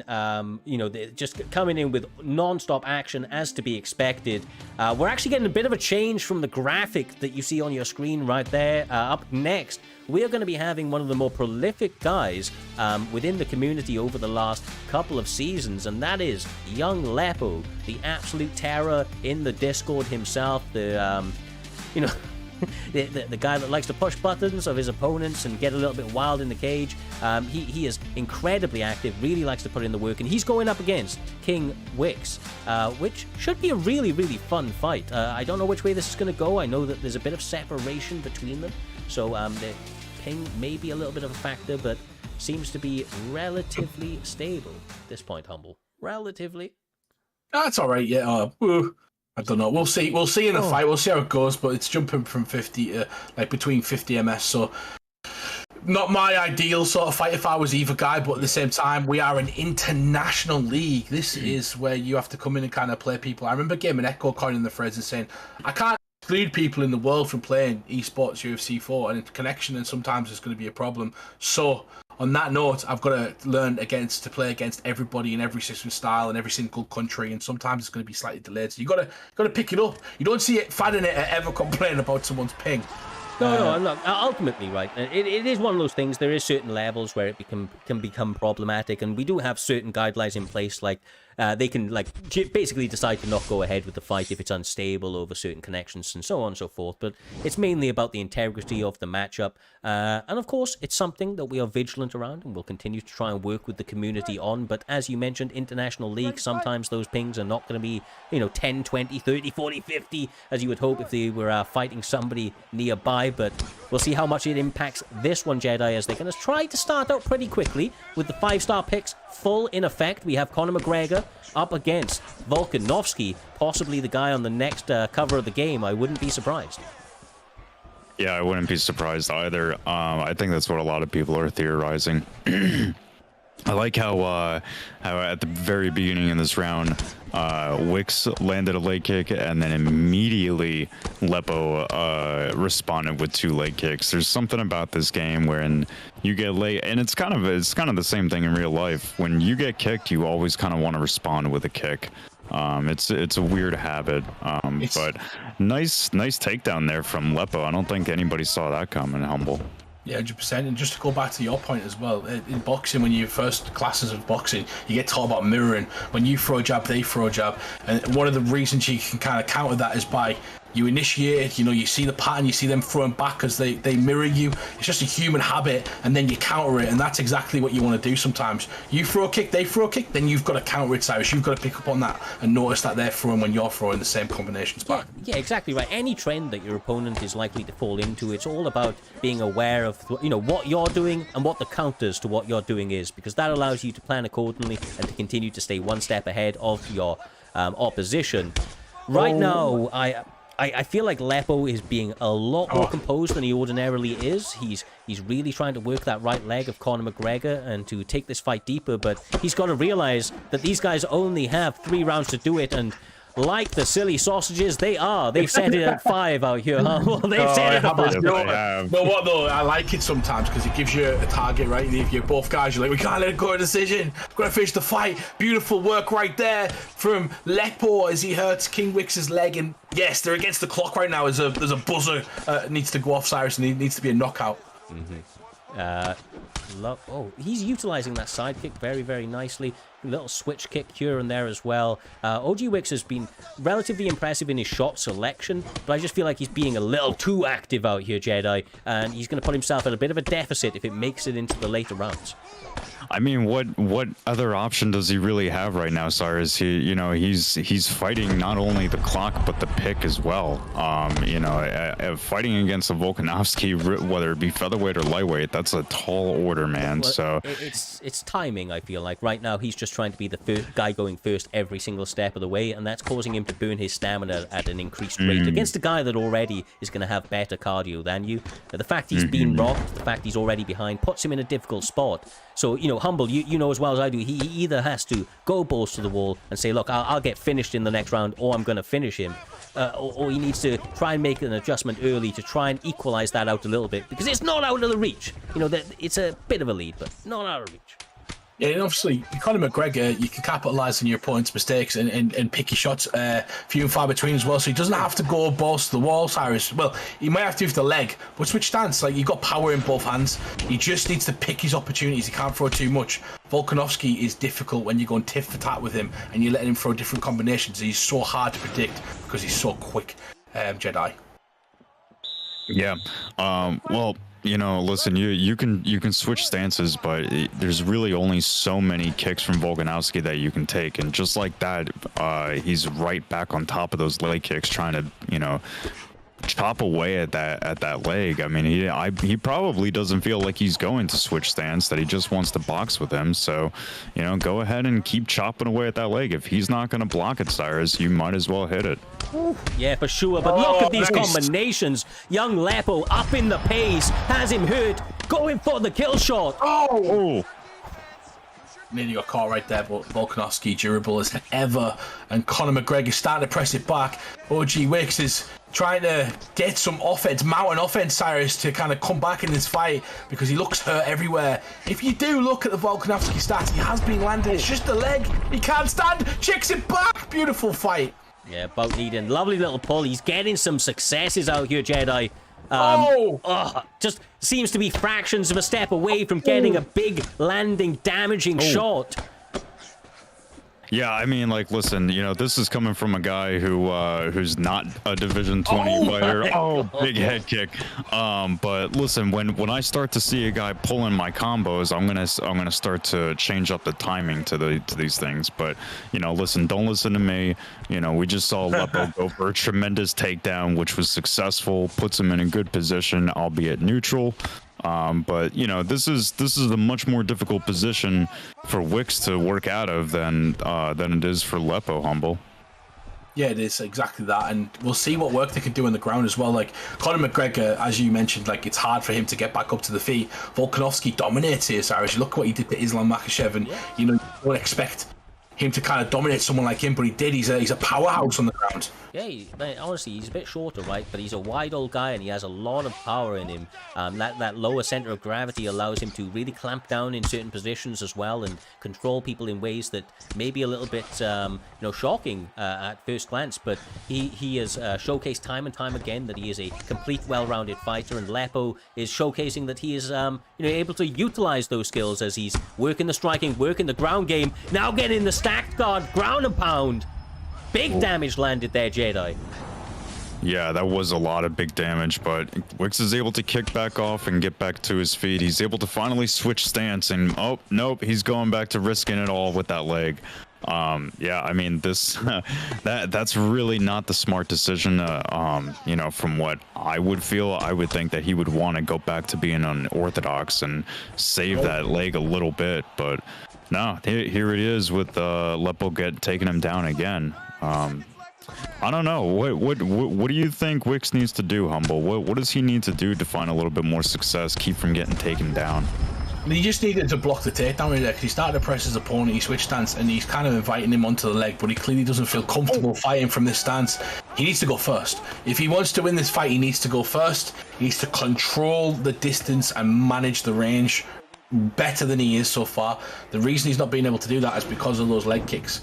So the movement is the key, Cyrus. If you kind of stand still and anticipate the leg kicks, you can counter them really well. But if you're on the move constantly trying to throw boxing combinations and coming forward and backwards and moving your legs to come forward and backwards, it's going to be very difficult to block something. Whereas if you stand still, block, and then fire back, it's going to be a lot easier. Well, quite honestly, like early on, I thought Conor McGregor basically had to go second, utilize his straight to try and maintain range, allow the shorter fighter to try and cover that distance. But we're now in the third round. He's massively down. He needs a finish, and he does have good amounts of stamina coming into this third, especially considering where he was at the end of the first. So, given that he only has 4 minutes, 45 seconds, this man has to leave it all out there and try to find a finish right here, right now. Yeah, and that's exactly what he's looking for, Cyrus. I mean, he is staying right in Leppo's face, defends the takedown well, albeit late, but able to keep to his feet. Oh, and he's hurt now.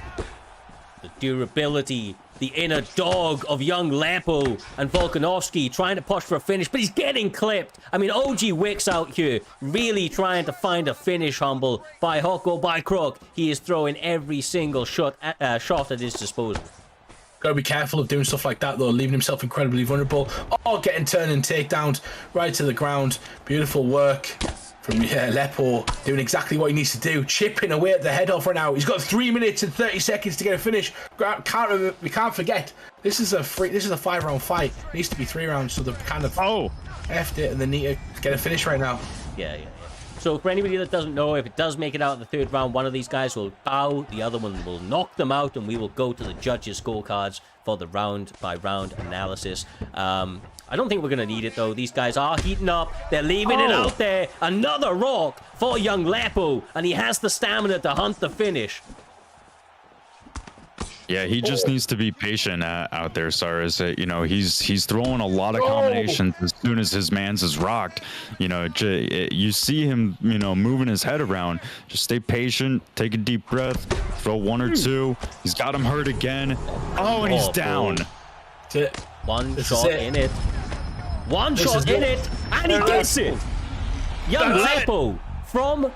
Bro, young Lappo from the benches to the main stage. This man wasn't fighting less than an hour ago. Gets the opportunity to be called up on short notice. Being a veteran of the scene, winning his unaired fight. Gets a massive W to close out his season. That is a story and a half, man. That's almost like a fairy tale ending for young Lappo. The activity he's had, the highs, the lows, to close it out in such a big way, Jedi. And doing so technically proficient. I mean, this is the most technical performance from Lappo we've ever seen. I feel like it speaks volumes to the continued advancement in this guy's game, as even at this late stage of the game cycle.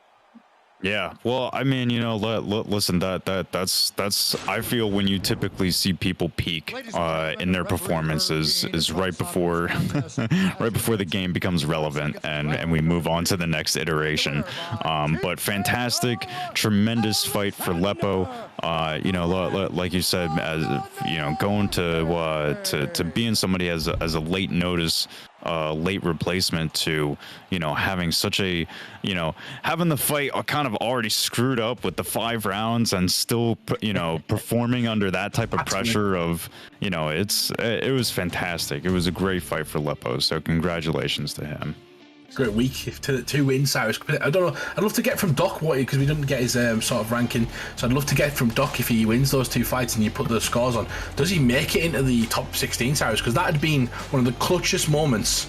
Imagine the 2 fights last week, take a fight at short notice, and then you're in the Grand Prix. That is going to be crazy if that's happened. Yeah, for sure. I don't know if that's where he's going to be, but, like, goddamn, he did everything he could to get in or amongst that name. I mean, a win on the main card, a finish at that. If anybody that doesn't know, our rankings are all automated. So all we do is we put in the results. There's pre-valued amounts that you get point-wise for finishes and so on based on your opponent's level, the finish that you get, the round that's in, and the position on the card. So Lappo answering, you know, answering opportunities knock, and you know, he walked away with all of the rewards as a result, and quite honestly, you know, saved another fight on this card and set us up beautifully there, Jedi, for the next one. And that's going to be between two pure savages, both guys in the top 15. These guys have been around the scene for a while, putting in work, and it is between Kappa, Lottie, and Easy Work, ranked number 7, ranked number 11. This one, brother, in featherweight, I don't even really have too much to say other than do not blink with these two guys in the cage. Yeah, absolutely. I mean, forgive me because I don't know each guy's individual styles, so I might have to lean on Humble for that. But I know that that both guys are game, both guys are willing to throw it all out there. Hopefully, these guys have the proper amount of rounds. And you know, like, listen, we're getting the meta of the meta picks, you know, between these two. So this is just as an exciting fight as what you would expect between the Prime Connor and Volkanovski. Yeah, 100%. And just to like go through what this sort of fight means, Cyrus. They're fighting for position in the Grand Prix. Like number 16 fights number 1, number 2 fights number 15, etc. Throughout that Grand Prix. So they're fighting for position. You want to be as high as possible, so you're fighting one of the guys lower ranked, because you don't want to be coming up against a Trixie. You don't want to be coming up against a top competitor that can get you out that first round. You want to build into the tournament and go like Ginga did a couple of seasons back, you know, and get a 3-fight win streak or so and put yourself in the final. That's exactly what you want to do. Yeah, exactly right. Trying to get that mythical little run together, you know, set yourself up well for the beginning of the season. I mean, look, if you think about it, Fadinator was seeded like 16th coming into the last Grand Prix, and that's when he went on the murdering spree. That's when he got the belt. So, you know, putting yourself in amongst it, if you're in with it, you've got an opportunity to win it. And both of these guys believe in their abilities. They've showcased that they have the skills to fight up the upper end and deserve this top 15 ranking. But Jedi, when your back's up against the wall, when the pressure is on, diamonds are formed, or you crack to that pressure. Yeah, you either rise or you crumble. So, you know, it'll be interesting to see what happens between these guys. You know, I've while both of you were going at it, I've been trying to really focus in on this fight, because I mean, it kind of almost feels like nobody's. Oh my God! Whatever. Who cares what I gotta say? I was gonna say it feels like nobody's really winning right now, but you know, then a tremendous knockdown happens. So yeah, what do I know? Only takes one, brother. Welcome to the Prime Time Commentary First. Jedi feeling it for the first time, maybe second time this evening. Sorry, it is real. People don't realize it should be on a t-shirt. It is freaking real. It will be on a t-shirt, brother. And he lands an uppercut. Down he goes, Kappa, Lottie, trying to find a way to get the finish. Oh. And again, that marble-like chin of Volkanovski, not holding up to the test of time right now. That left hand has laser focus and continues to find the mark out here, Jedi. Yeah, I kind of almost don't want to say anything. Not in an effort to keep any kind of curse from happening, but more of just like, this is such an exciting fight. You know, it's one of those type of fights that you just want to watch. You just want to shut up and just watch, because you know, this is craziness. This is back and forth right now, Humble. Yeah, he gets the knee off right there. Yeah, they're firing one for one. They're going at it constantly. I'm liking Kappa lots sort of distance management on the outside, but Easy Work has decided to put it on. He's mixing it up. The leg kicks, the uppercuts, the straights, the hooks. He's throwing everything, Cyrus. The kitchen sink is coming out right now. He's trying to get the finish in the first round. 20 seconds left. Oh my God, lovely work. Utilizing the durability, the flexibility of Volkanovski. Beautiful work. Shoots him down. He's out. It is over. Done. Jesus Christ, the head kick ducked. And guess what? Jedi, you are there, just peeking up, thinking, oh no, what's coming? And then that left hook just comes out of nowhere, cracks him on the chin. You can't see it because you're just fully committed. Your body's turned around. You come back to center line and then, whap! I'm just over here rubbing my beads, just trying to stay quiet. I can't. I'm not being held responsible for what just happened. That was insane. Baron, let me tell you something, bro. Let me tell you something. Much like the fighters in the cage, we do not pull our punches. We let those shit fly, and whether they hit or miss, we go out in a blaze of glory, my man. So don't worry, the juju may be out there, but either way, we continue to call the action. Nevertheless, that was a fun one, man. Easy work, GG, making easy work of it here this evening. Yeah. Non-stop action. These guys set the precedence. They set a pace, Humble. But ultimately, the composure, that marble chin and durability of Easy Work and Volkanovski paid dividends as he was able to find a mark and the killer blow to close the show in that one-hitter quitter.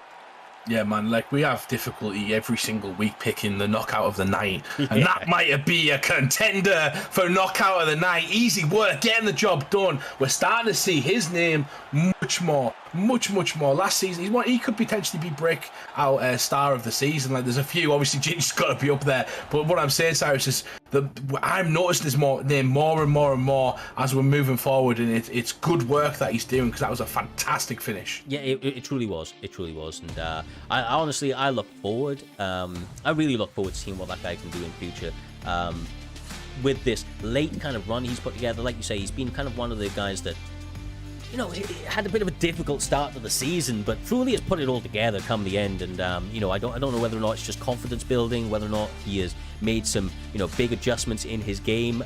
But whatever it is, he currently has the recipe for success, and with that victory wins himself an opportunity to compete on the Grand Prix if he's available. And yeah, I mean, I don't know. You know, it's one of those ones. There's always like dark horses in those Grand Prix. I feel like Easy Work may be one of those dark horses. He seems to have all of the intangible skills that you would need to find your way towards a belt at one point or another.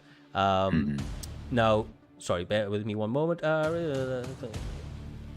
Oh, okay. So I'm just hearing from the back that up next was, of course, meant to be Dino and Titch. I'm not sure if that fight is 100% still going ahead. I will hear in a moment. But we are going to go to WR Vuck up against WR Cletus next. Now, Cletus, you know, obviously, our friend, my friend and yours, J-Dime TV, you know, spoke very, very highly of this man, Humble, going into the last set of fights. And he showed us why when he stepped into that octagon. This man is a pure savage and is entirely the epitome of a fighter. I look forward to seeing what he's able to do against one of the most diverse, you know, kind of fighters that there is out there in Vuck Gaming, a teammate of his. It should be a real fun one.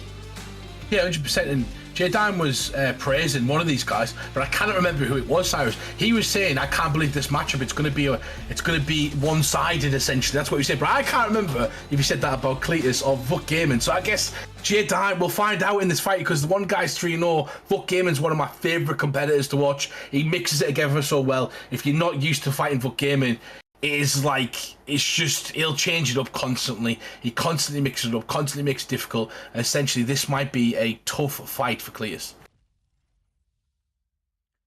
Well, they're about to ready up. Looks like we're going to see Kamaru Usman up against Leon Edwards. People may be seeing that 27v7 record.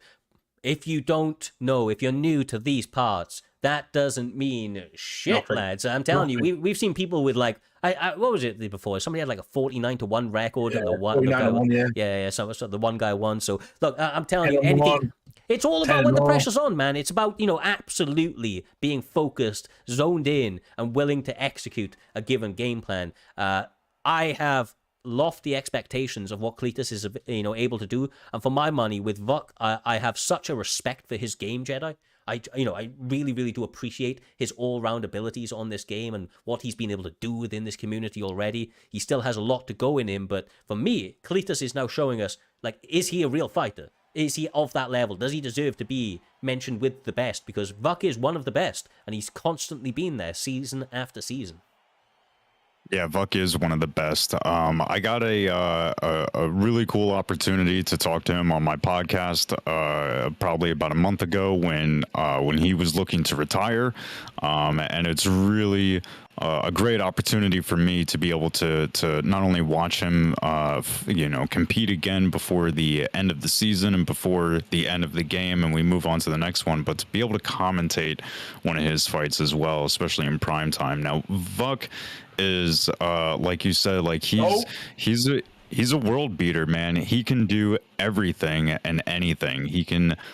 He's adaptable. He's got a great ground game. His standing is almost kind of always evolving. I mean, we can see him throw strikes while moving that you don't typically see. You know, creating angles that you don't typically see, Cyrus. So, you know, Humble is Humble.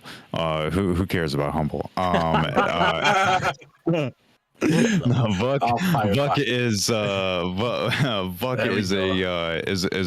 a tremendous person, competitor to fight against. So Cletus has what do I always say, a tall order in front of him. Yeah, definitely. He does. Yeah, the thing is, it's definitely a tall task for him. He finds himself already on his back, right? And let's be straight up, Vuck does his best work off the ground. So not where Cletus wants to be, but he doesn't seem to be panicking, Humble, and seems to be trying to work his way back to his feet, but is having a lot of difficulties getting in some relatively simple denials at the moment. Yeah, it is. And I was gonna go into something, but it was too quick to go through. And I was just gonna say, we often see teammates come against each other. One of the things Vuck's so good at is this. He's just relentless, He doesn't care if you're his teammate. He doesn't care if you're his brother, his mother, his dad. He'll do this to anybody. He will literally get on top of you, take you down, put you in crucifix, and keep doing it until he's won that fight. And that's why he's so ferocious. He just doesn't give a shit. This is his teammate right now, and he's trying to demoralize him on prime time. I love it. It's just, this is the winner's edge. You know what I mean? This is somebody who's used to winning. Look, he will head kick anybody into oblivion if glory is on the line. Like I say, this right now, it appears to be a teammate. But as you mentioned, could quite literally be anybody else on the planet, and he would happily do exactly the same. This man, when he came onto the scene, I don't know if you're aware, Jedi, had a bit of a polarizing style, because a lot of people hated on him for, I suppose this sort of approach. He'll knee you in the clinch, he'll make it dirty out there. And ultimately, I feel like, people have frustrations with that because they're not really adept at adjusting to it. It's one of those things that some people kind of poo-poo, but there's no gentleman's agreement here. There are set rules, and Vuck is capitalizing on those rules, utilizing everything at his disposal so goddamn well.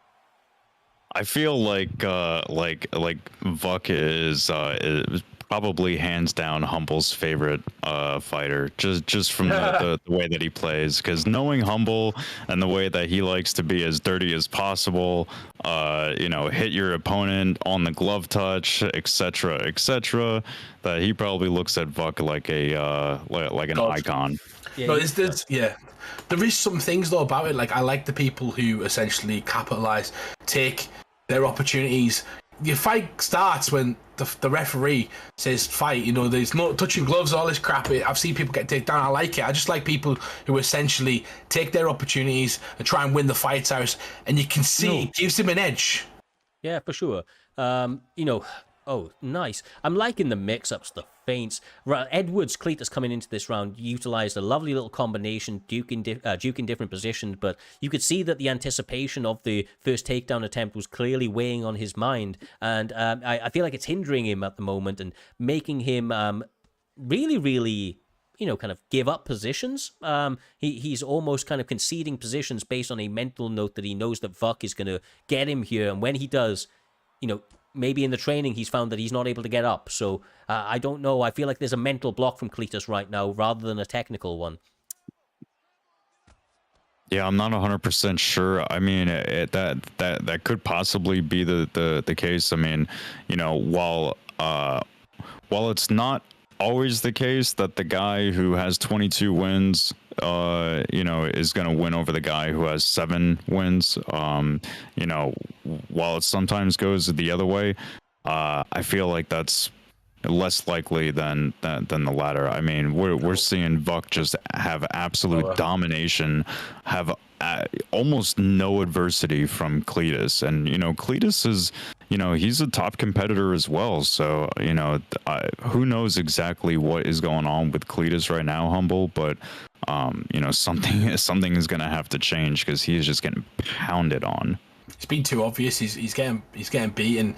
What's going on with him is his face is getting turned into a burger into that canvas because he's just getting it smashed. Cyrus Vogue Gaming is trying to put the pressure on his teammate, trying to take him out of there with Usman. The perfect style, right, for Usman. This is how you play with Usman, like just constant battering.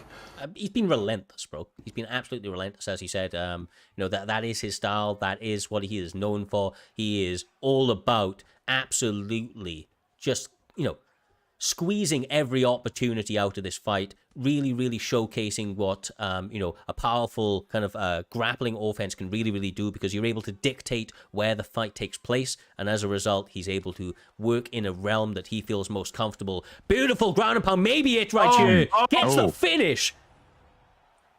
That was quick. Wow. Beautiful. Yeah, I mean, 100%. The entire fight was Vox from start to finish, but that was crazy.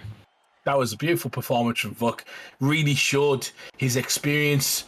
Like I said, I love it when teammates go out there and just bully their other teammate. It's like big brothering, right? Like, it's just, you see too much respect sometimes, Cyrus, and it can cost you a fight. Yeah. Vuk's saying, fuck that. Like, I'm a top competitor. I've fought for the belt. I've been champion. Like, I want to be that guy, and essentially he's proved it tonight with performances like that. Beautiful work. And I think he's seen Dino in the chat, so he's holding back, finishing, boo, and then immediately gets a finish quite quickly.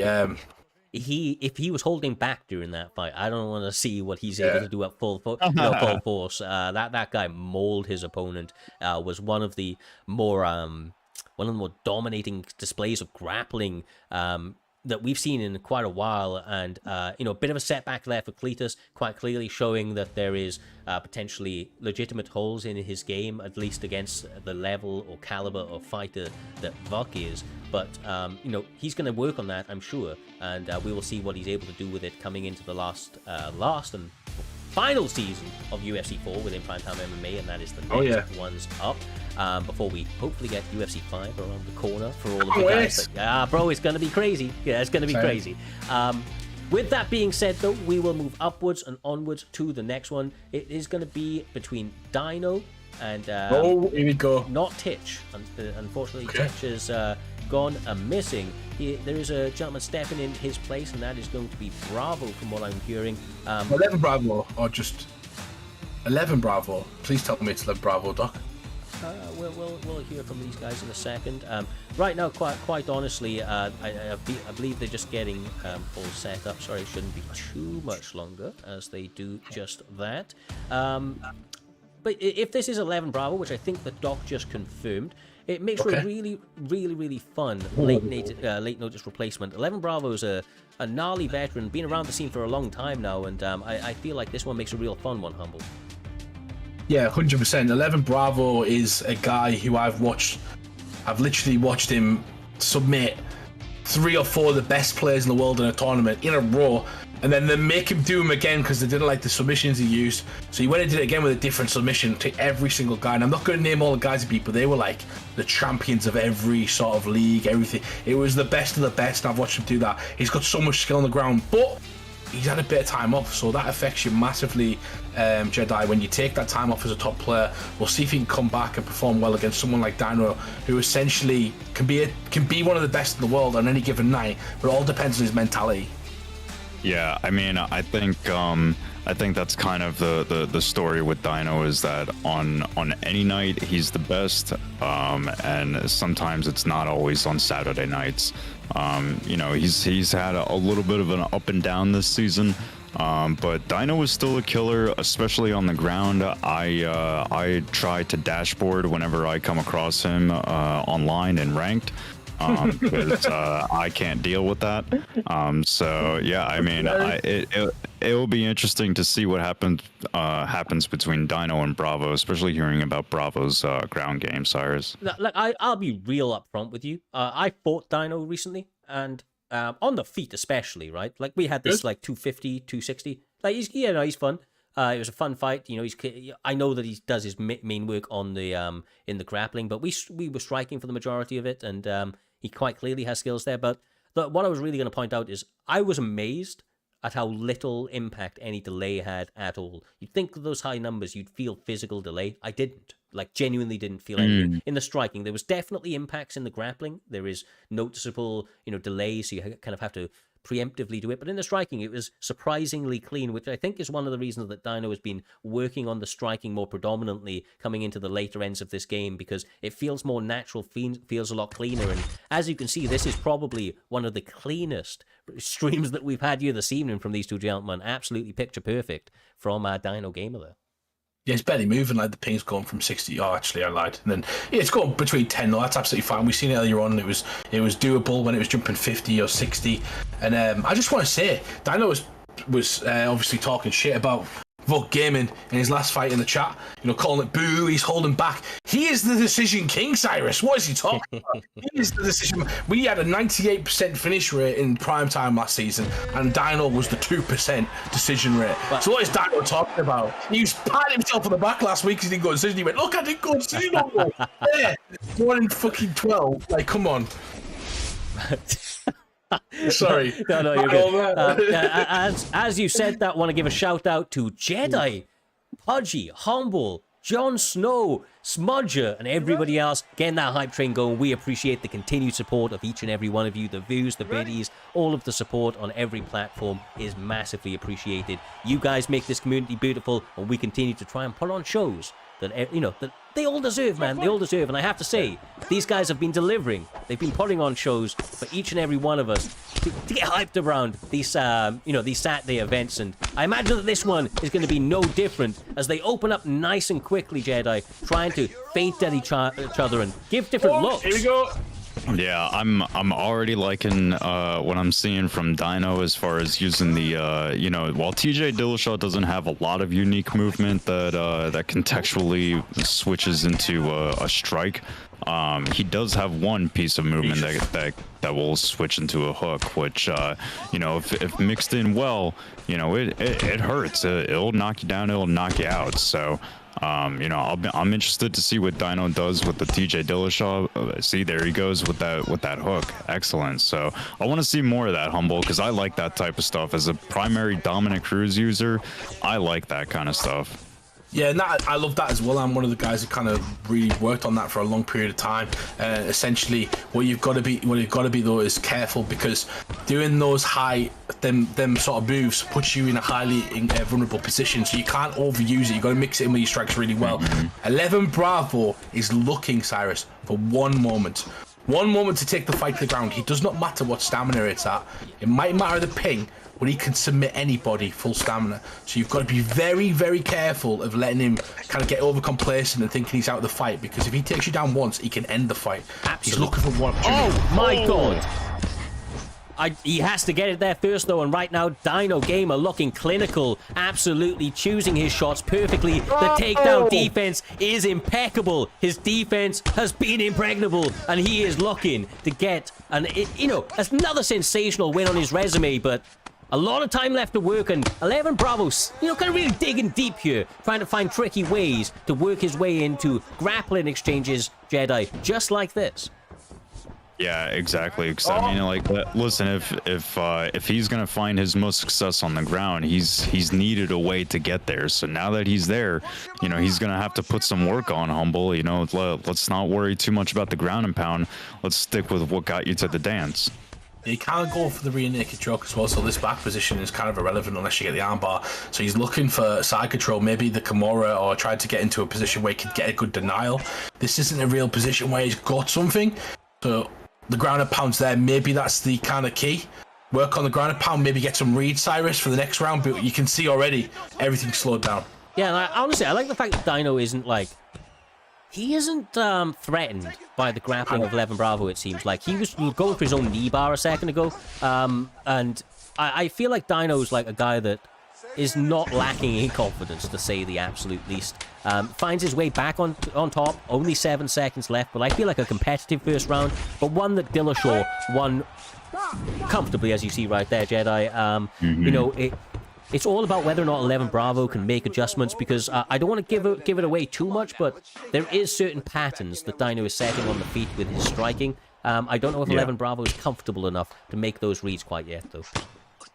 Yeah, I'm not 100. Yeah, I agree with you, Cyrus. I'm not 100% sure if he's feeling, if he's reading what Dino is putting out there. But you know, Dino, it's even a slower pace. Like, it's not that tremendous of a fast pace like we saw in the Connor and Volkanovski fight not long ago. That was a quickly that was a quick pace to a fight. This is not that. This is a tactical, you know, systematic way of Dino trying to not only figure out his opponent, but, you know, finding success with it too. I mean, you know, tiny little jabs, little straights, and then the big hooks and, you know, big kicks. So Dino's doing really well so far, Humble. But, you know, this is also a really good position for Bravo as well, I imagine. Yeah, he's starting to put his will onto it. There you go. He got him on the ground now. So this is where he's got 3 minutes to work. He's read some patterns at the end of that round. So this is dangerous now for Dino. This is where Dino's got to really get real serious, because if he lets 11 Bravo get to top mount, where he can get to dial Cyrus, or he gets him at side control, that's where he could really become a problem. But at this moment, he's doing a good job of keeping it to a position where he can probably get his back to defend. Yeah, this is dangerous right now. This is where you don't want 11 Bravo. Yeah, exactly right. But, you know, so much time. Damn work as well, man. Stamina's still looking good for him. Dino trying to throw out so many feints, but it's just he resets it, man. He postures up, he resets that GA. He's gonna work a couple of shots. He's maintaining position. Dino definitely needs to be careful and, you know, mind his P's and Q's out here, Jeddah, because one wrong move, one denial, and he may be finding himself with a submission slapped onto a limb or neck that could close out the show very, very quickly. 11 Bravo is just too technical, too precise with those submissions to be caught slacking in these grounded positions. Yeah, I mean, like, listen, I've never even bothered to attempt a submission on Dino, and I've never gotten as far as to actually get the submission on him. So I don't know what his submission defense looks like. I imagine that, you know, if you know anything about Bravo, then you need to be on point with your submission defense. But so far, he's kind of fought a fight where he doesn't really need to worry about that. He's fought a fight where, you know, he's done well enough on the feet where he doesn't, you know, the submission isn't really there. It's not really available for him, Humble. He's mixing it really well right now as well. He got the crucifix, and he's going to be able to land. Oh, it's the will, right? It's just non-stop. Yeah. It doesn't matter if you're winning a part of it. Sooner or later, it gets you, and then eventually starts to wear on you. Yeah, absolutely relentless. And, you know, if he's able to weather those early storms, he can make your life misery. But what defense from Dino Gaber, getting back to his feet, missing a massive head kick, though. That was a bit sloppy, although not punished by 11 Bravo. I feel like if he was able to round out his striking a bit more, he would be so dangerous on this game. But he just doesn't seem to have the presence of damage on the feet. And Dino's kind of like leaning into that a little bit, Jedi. It's kind of like he's almost not concerned too much about what's being presented in terms of the striking on the feet. Yeah, that's kind of what it seems so far, but it's easily, you know, a 1-1 fight right now. So, you know, both guys have won a round respectively. It's a matter of what type of adjustments these guys are going to make to either keep the fight standing or keep the fight on the ground. So, you know, styles make fights, right, Cyrus? They most certainly do. And, you know, for right now, for my money, I think that I saw you putting your hands up 1-1, you were saying, Humble. You know, it's coming down to this third and final round. And I will say that Dino, you know, much like Max Holloway, hasn't had a finish in many, many seasons. But he may be trying to get one right here, looking for that one-hitter quitter. Nicely evaded, though. Nicely goddamn evaded by Aljamain. Needs to keep it up, though, at least to put this pressure on. Not let 11 Bravo reset, because when 11 Bravo resets, he starts to offset your tempo, shooting for takedowns and faking it and getting you back, and eventually gets you down and stalls the fight and maybe Can get one back. Beautiful work. So important right there, Jedi. That is massive. Oh, I'm sorry. Wow, and gets to be a victim of Humble's primetime commentator first immediately. Great work, Dino. Well done. Yeah, I mean, it was doing really well with defending the takedowns up until the spear. You know, but not where Dino wants to be right now, despite you know, Dino's ground game, which is very good. But yeah, I mean, this is Bravo's fight right now. I mean, as long as it's on the ground, Bravo's dominating. So Dino needs to find a way to get back to the feet. Is Sprawl gonna be the way that he does it, though, Cyrus? Yeah, I mean, this is, because his back is, if he goes up, it's not going to get him up against the cage. It means the up is very, very difficult. Going left and right like this means that he's presenting him the option to go left or right accordingly. But the stopping of the guillotine, at least, is going to mean that the referee is likely going to stand them up any second now. And as a result, 11 Bravo decides to separate of his own accord. Only 2 minutes left, Humble, and these guys still need to leave it all out there and need to separate themselves just like that. Big rock. Rocked him twice in this round. Like, Bravo got up because he needs a knockout or he needs a finish, so he needs to put it on the line. And this is going to set it up for Dino. Can Dino knock for a decision? That is the question, Cyrus. He's called someone else boring. He needs to get a finish right now to prove himself wrong. Oh, brilliant work. Yeah, nice. 11 Bravo's got all the stamina as well. He can get a bit wild if he wants. Oh, beautiful! Dino gets the knockdown. Beautiful work. Slick head movement, and the finish comes. Unbelievable. Bruh, silky, fucking smooth. Dino Gamer gets the job done. The man, the myth, the goddamn legend. Little sidestep. He was wearing the damage, bro. Nice. In UFC 5, this fight might have been stopped by the doctors, but not in this one. He warriors on through, finds a way to get off that center line, come around with a hook or two. And when he went in for that finish on the follow-ups, Humble, he was surgical with it. He didn't just, like, throw his hands, like, you know, sporadically. He timed them up, found the home for them, and when he landed, the referee saw all they needed to step in. Insane. Just insane combinations. Well, we hadn't seen it since the first round. I remember Baron Jedi talking about it and saying how important it was, and then he just pulls it out the bag. Beautiful work from Dino. And my question is essentially, is that the knockout of the night? Who knows? There's 3 contenders tonight so far, and that was one of the better combinations that we see, and especially a payoff towards the finish as well. Got to be up there with one of the knockouts of the night, or a contender for it as well, Jedi. Yeah, listen, I will just say that that I haven't seen a lot of people use Dominic Cruz, and he has a similar hook type of movement. Yeah, unless somebody does that, that's knockout of the night for me for this season. That's every fight night. We'll go back to Dino's fight tonight, and we'll go, okay, that's fight of the night.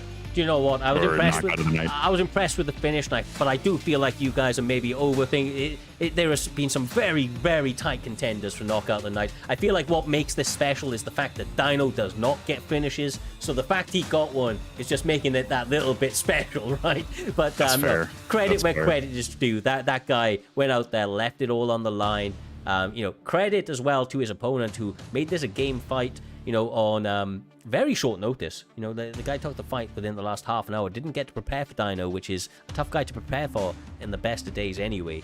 Either way, though, we set a phenomenal pace once again, and we move upwards and onwards to what many herald as the all-time GOAT of the Xbox division and Primetime as a whole. He owns the record for, I believe, the most defenses and the longest win streak. You know, obviously he wants to get back into that. Had a bit of a tough time as of recently, but got back to his winning ways and secured himself in the top 5 so far. He's top 3 right now, actually. Ranked number 3 to be exact. And that is B-Fab Trixie stepping in there up against, I believe, a teammate, or if not, a former teammate in Kante. A man that has seen all that Trixie has to offer. And, you know, with the fact that these guys are so active, Humble, it's just like they had all different types of bodies that you can have in front of you, all different types of styles. They've seen it all. And it's now just about, once again, bringing their current skill sets to fruition. And for my money, because they've been at the heights of this promotion, they're going to be able to control those nerves. They're going to be able to, really, really turn up in the moment. And I feel like that's always what leads these guys to having such entertaining fights. Yeah, my opinion of Trixie. I was campaigning for him to fight for the title this week, and no disrespect to Winter. What Trixie's done for this league and the win streak he went on, I think it was 20. In fact, he didn't go the entire season undefeated. It was over 2 seasons, so essentially Fadinator can do that. But Trixie becoming the pound for pound GOAT, doing that, Cyrus, just absolutely incredible. He's still like 11-4 something on Trixie. On Fadinator. So you can just imagine how well he's done in all of his fights against that, and how good he is. And we're seeing a kind of dulled down version of that. But can he put himself in the Grand Prix? Can he end the UFC? We're talking about UFC 4 in general. Can he end it on top? Because there's still an opportunity, but right now he needs to defend his sport. He needs to put himself as high as possible, so he fights one of the guys who are a bit lower ranked, so he can put himself right up there with Fadinator in the Grand Prix and the opposite ends of the bracket. Give himself the best chance, essentially. Yep, for goddamn sure. And like I've said it too many times, man, these guys are like, they truly are, the epitome of warriors in there. They really showcase up, especially Trixie. He doesn't complain, man. There's no bitching from this guy. Win, loss, he is the, true kind of version of what a champion mentality is. And it's been nice to see him bounce back, but obviously this is a tough one because Kante does train with him, trains with all the best in the world, just like Trixie does. And, I feel like that's going to lead to them not having much of a feeling out process as we're seeing Jedi. It's just going to lead to them really letting it all go and seeing where the chips fall. Yeah, I mean, it looked like there was a little bit of lag there. It looked like Trixie had 8 prior wins to Kante before this fight. So, if that's anything, this is. I mean, I'm not 100% sure how these guys typically, fight and compete, but it looks like they're both trying to set a pace and pressure that neither one can handle. Yeah. It looks like Trixie's gone back to that leg kick style as well. We talk about it so much, like a lot of the fights with Fadinator where he's beating Fadinator, he was concentrating on the legs, and he's doing really well of kind of picking his opponent apart, Kante on the outside with those leg kicks.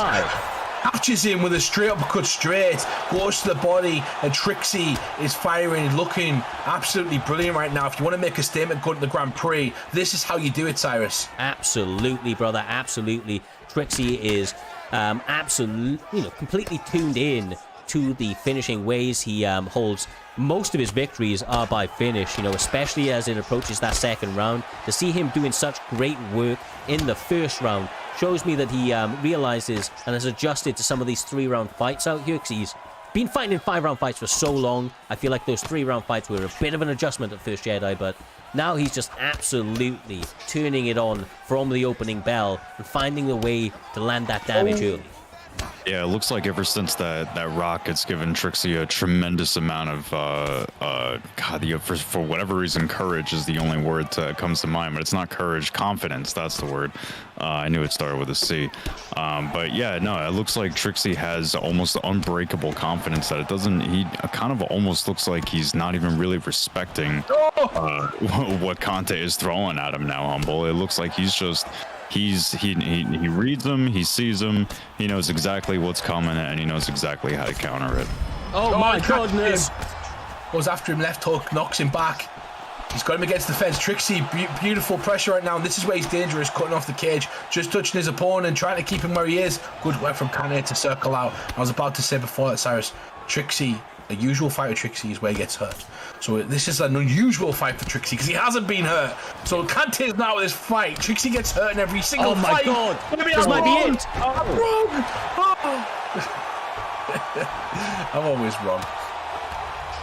Trixie saved by the bell. Wow. Oh, he's still got a chance to get rocked. Still got a chance, but he's better round usually is the second round. We call it the Trixie round, like the second round for Trixie. It's usually a fantastic round. Let's see if Kante can find a comeback.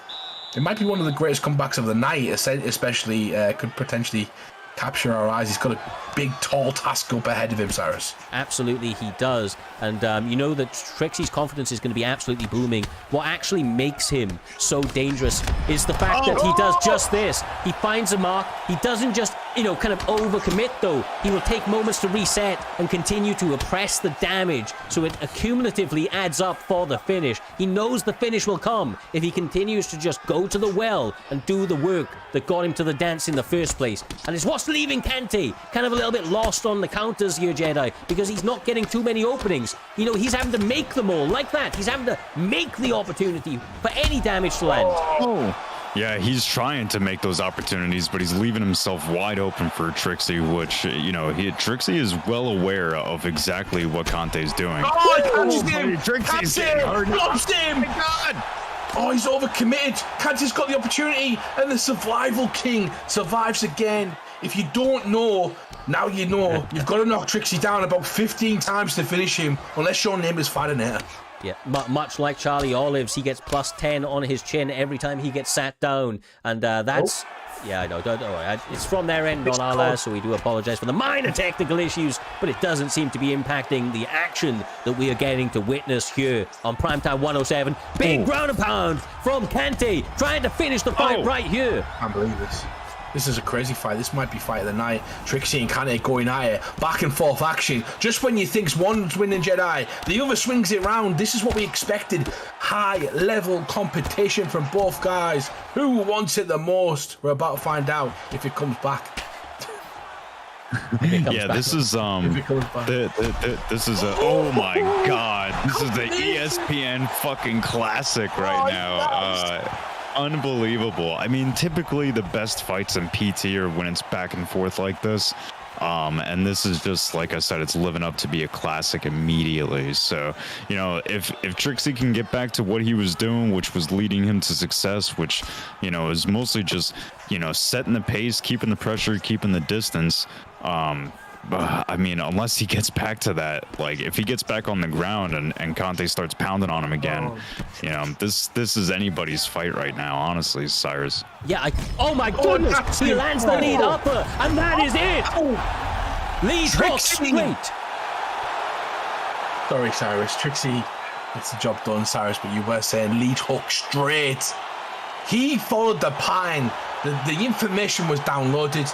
You can watch him, he uppercuts him, double jabs him, and as soon as he moves his head to the side, he lead hooks straight him, knowing that that's in the center line, resets his head in the middle, and capitalizes with that straight there, Cyrus, the Conor McGregor signature. Beautiful work from Trixie. I did say it's not a Trixie fight unless he gets rocked, and he got rocked. So. Absolutely. Look, Trixie is the Mystic Mac of Primetime MMA. He has done so much for this promotion over the years. Truly has been a champion amongst champions every single time he stepped in that cage, whether it be for the belt or not. We know this man is gunning to get back the gold that was once so, you know, wrapped around his belt for so goddamn long. And tonight he's able to take a step in the right direction, going up against a game and dangerous opponent, a former champion in himself in B-Fab Kante, who, you know, truly turned up here this evening. But even with that being said, Trixie does it a goddamn again as we get the slow motion turnaround from Conor McGregor and we move on to the next one.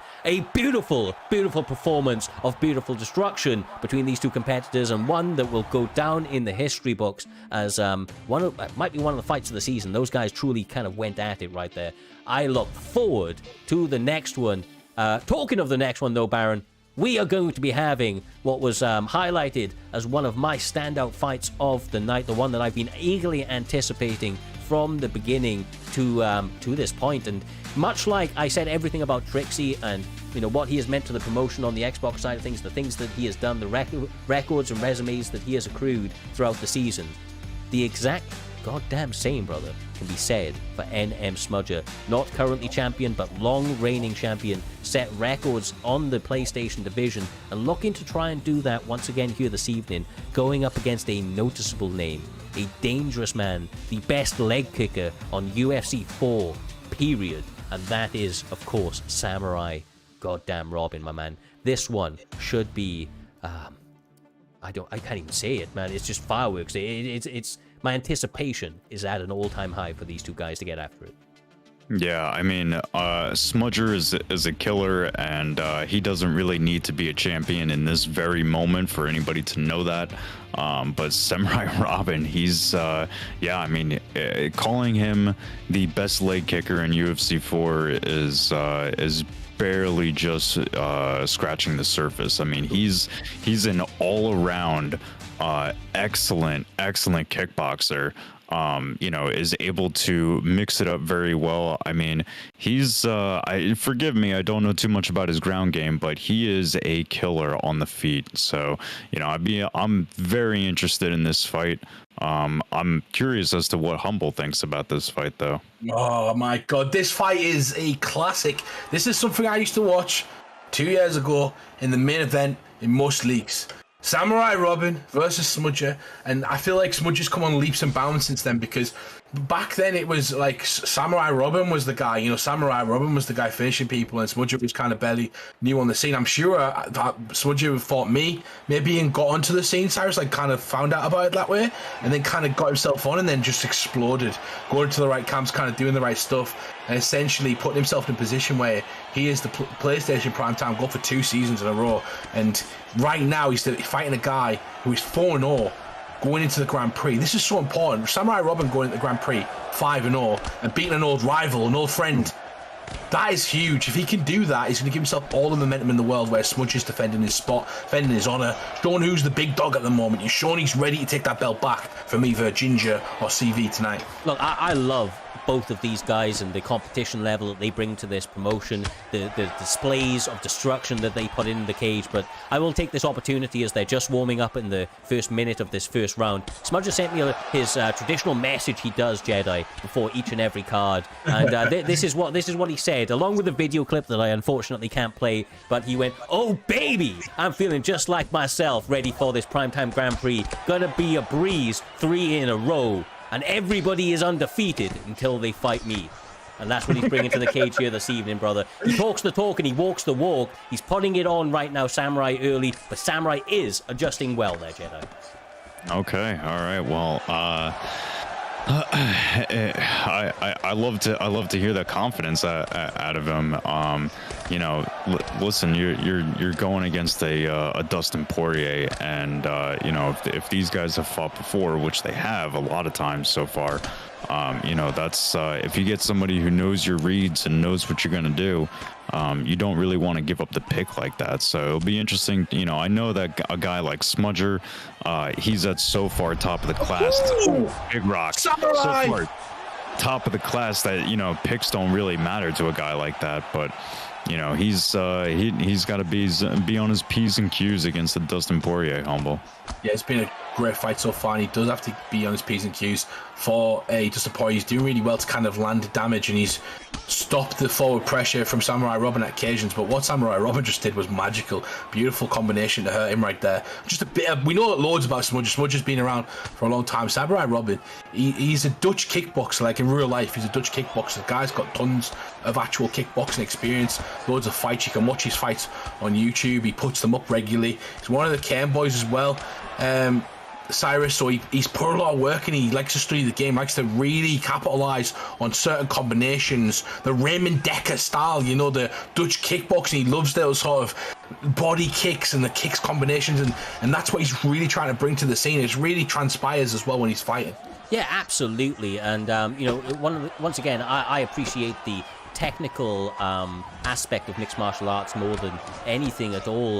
You know, obviously the pure violence goes a long way, but the technique that's on display is truly what it's all about. And Samurai Robin is a simulation style fighter, and truly Smudger is as well. They utilize their fighter picks very well. Their shot selection is second to none, and the fight IQ that is on display every time these guys step into the octagon, you know, really showcases that they're out here playing chess when most guys are playing checkers.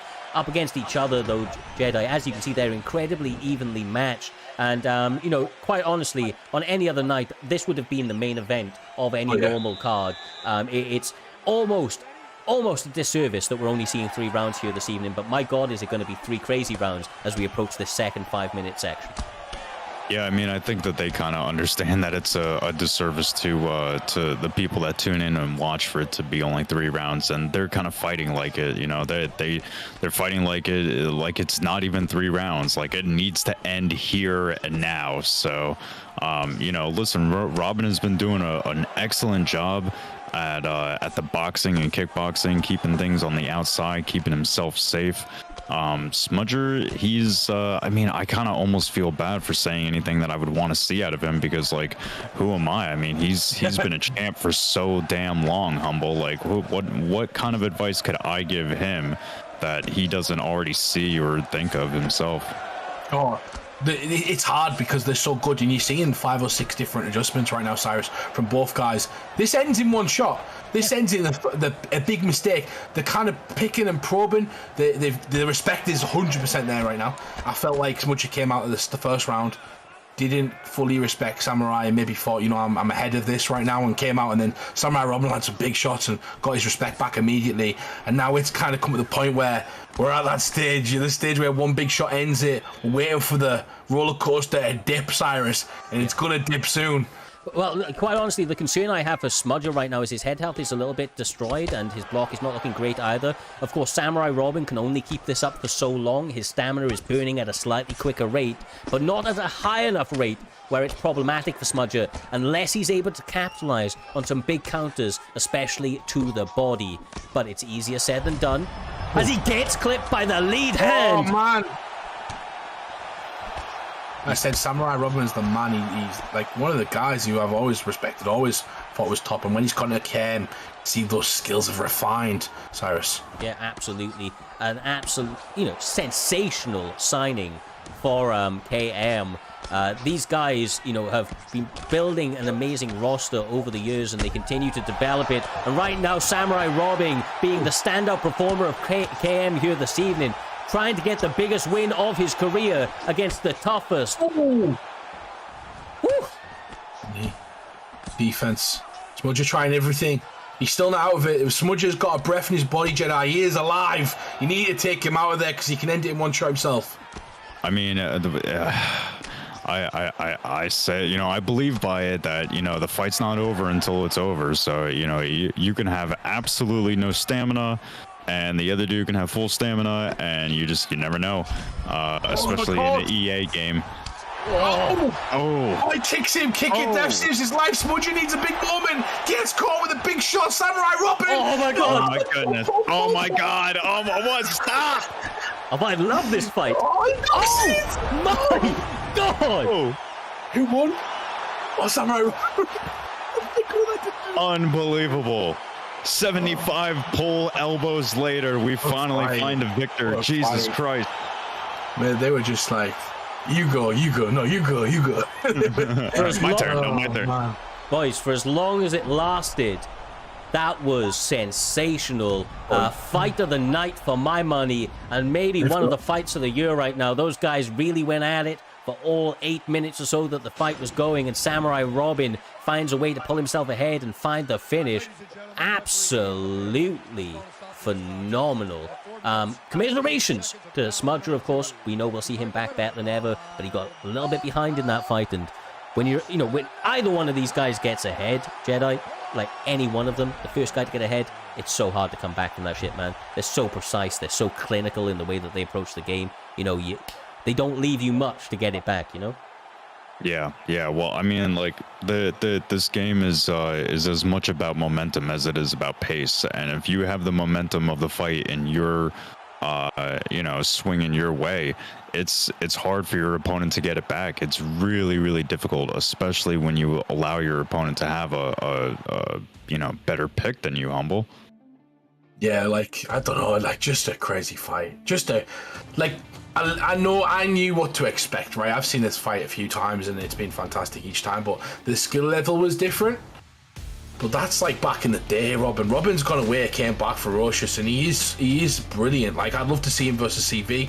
I'm excited to see CV and Ginga tonight, and just a few other big matches, but he kind of matches up well against anyone. He's got to be one of the favourites and runners up to win the tournament, going to the Grand Prix if he can compete.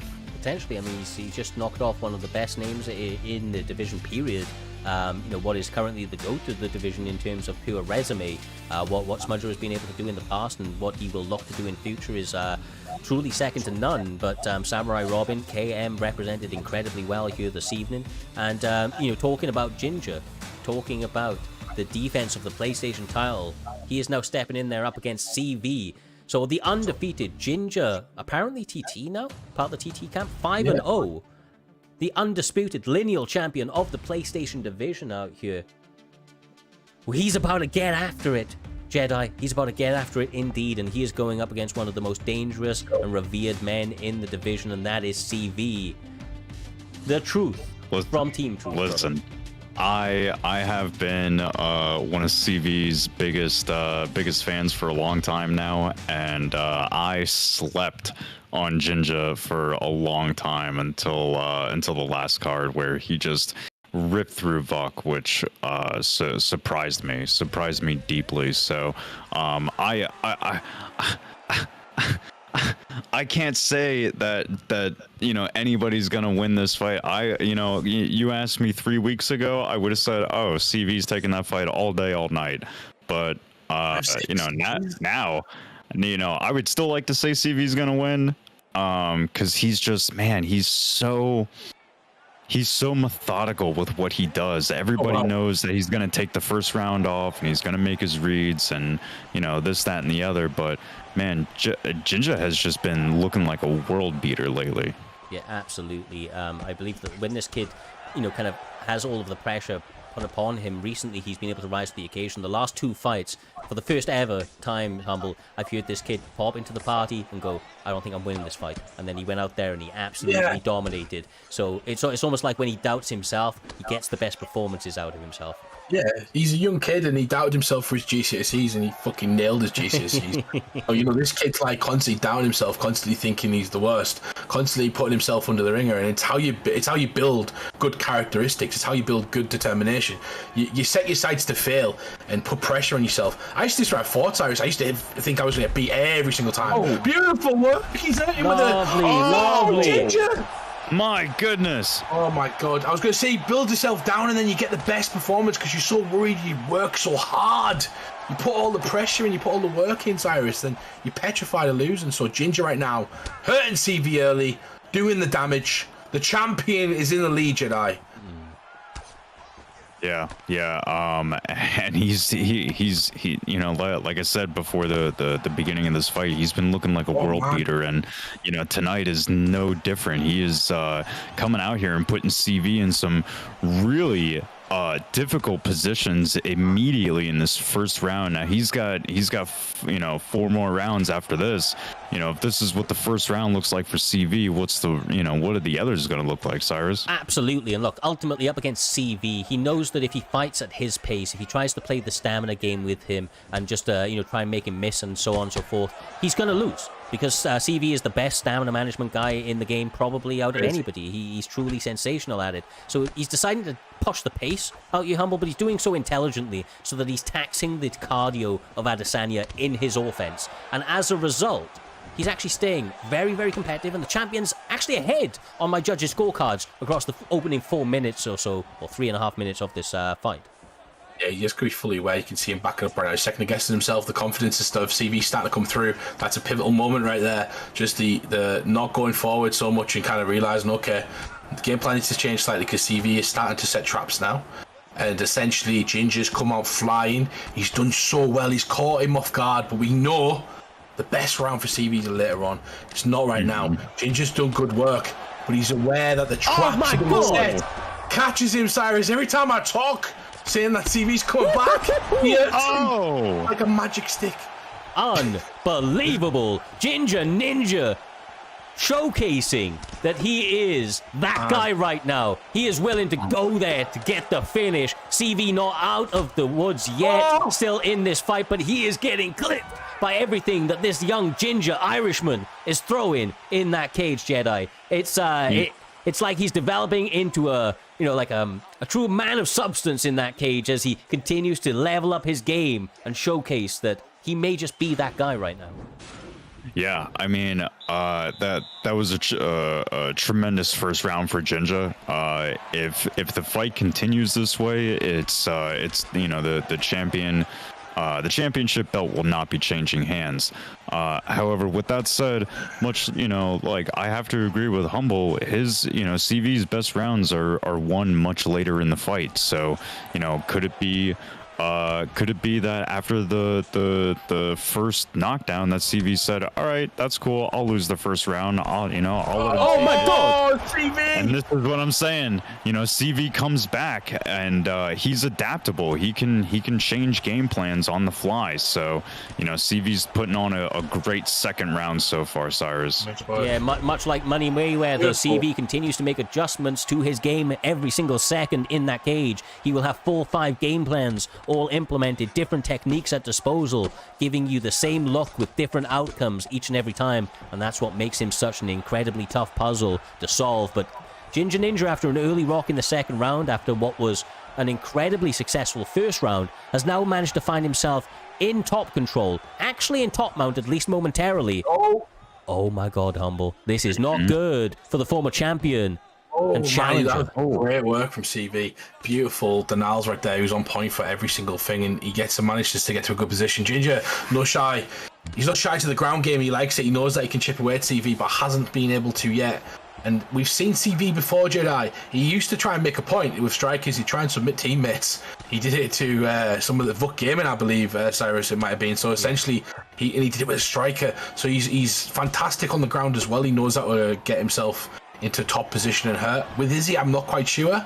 He's going to go on top right now. He's got 2 minutes to work. Yeah, I mean, look, to be straight up with you, it's always a case of pick your poison when you're using, when you're up against CV. But this could be actually relatively close, but decides to bail. He does decide to bail. It's probably not a bad choice. Still a minute 40 left on this clock, and I'm sure that there is plenty of opportunities still to present themselves over the course of that time. But right now, I mean, this is anybody's fight, Jedi.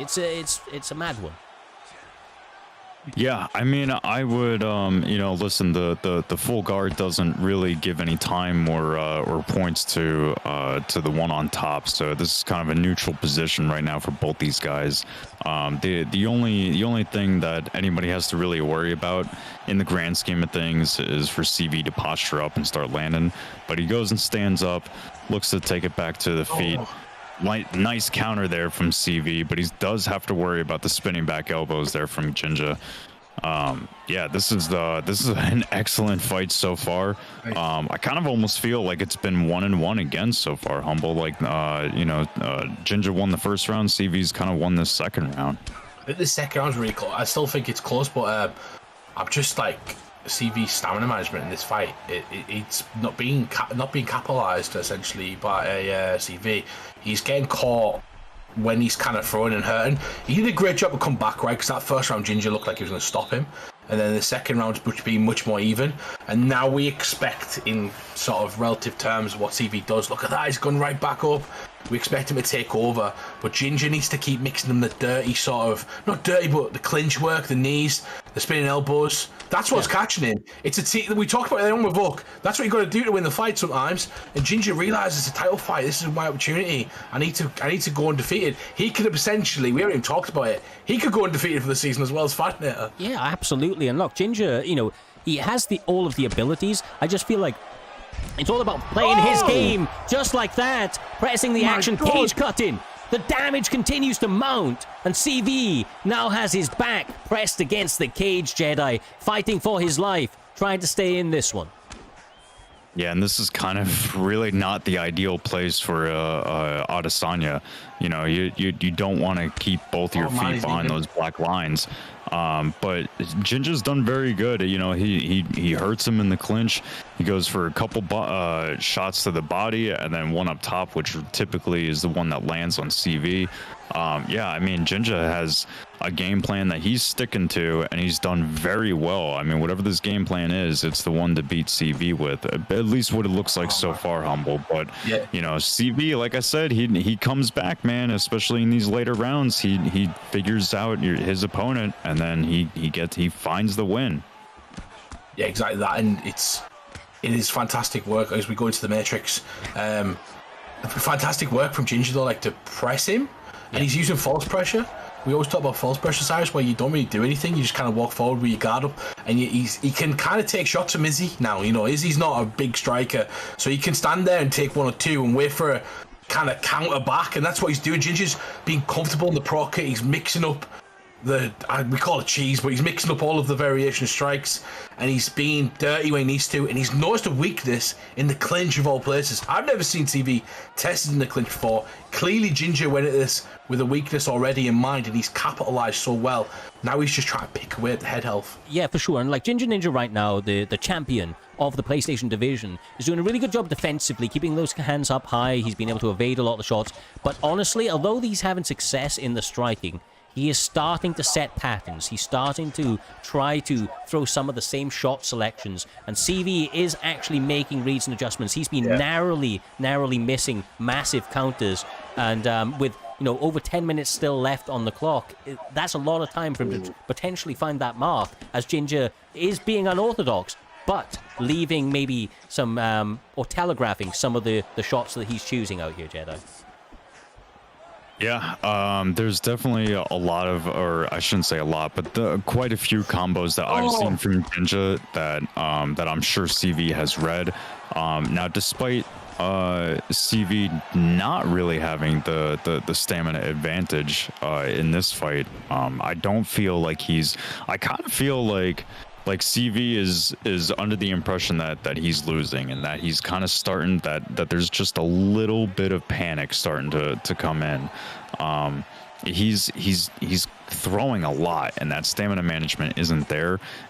I feel that it's more the pick that why there's more stamina than there was at the end of the last round. But CV, if he's got some adjustments that he sees that he needs to make, then he needs to start making them now, because Ginga has just been all over this fight. Again, he's going back to the clinch. Good work from Ginga, capitalizing on what he's found, and I think it's just because CV's got a tendency to try and strike when those knees are coming instead of kind of being defensively sound. You know, he for some reason doesn't have the correct approach in that area, and he has noticed that, and I love that, picking out a sort of weakness that we've never seen before. The leg is starting to go, Cyrus. Yeah. So that's going to open up a lot more, and that's where CV becomes dangerous, when he's got you thinking about something. But right here, he can't do anything. Can't throw kicks here. Perfect for Ginga. False pressure again. He's now got him up against the cage as well, working between clinch and positions and back positions. Manages to get his back, and obviously forces CV to jump back to the ground, not to drain his stamina any further. But with over 3 minutes left on the clock, that is a lot of time for the young Irishman to find a way to continue to mount offense and potentially find a finish for the fight. Yeah, as we go slow motion punch right there, and then you go quick, speedy recovery. Don't know what's going with Discord tonight, but you know, it is what it is. Nice work from Ginga's impressing me, right, Sarah? So you've obviously mentioned it. As we go for ground and pound, good work from CV. He's in the chat beforehand talking to us, and he's like, I'm not gonna. He almost convinces us, I'm not gonna win this fight. I don't see how I'm gonna win this fight. He's so good. He's making his opponent stand up. Like, it's almost like, oh my god, and then he might not win the fight. I'm sorry, Ginga. It might be over right now. Oh, the CV pushing. That's why he's got to be dangerous. Oh, he spins again. He needs to be careful with that. He's spinning way too much. You know, Humble, you guys have mentioned this throughout this fight before, but this is something that I've kind of always been married to since the start of UFC 4, which is, you know, pressure with presence. Yeah. You don't always have to be throwing stuff to get your opponent to panic about why you're directly standing in front of them. You know, you don't always have to throw. You can make them throw, make them whiff. That's you know, ideal, right? So, you know, hit and don't get hit. Absolutely, brother. Oh my goodness, that spinning elbow. He has thrown so many of those here this evening. He finally switches stances, ducks that, gets rocked. Big mistake from the champion. He may be losing his belt on one big mistake. No! Wow! The recovery from Ginga. Jesus, man. Oh man.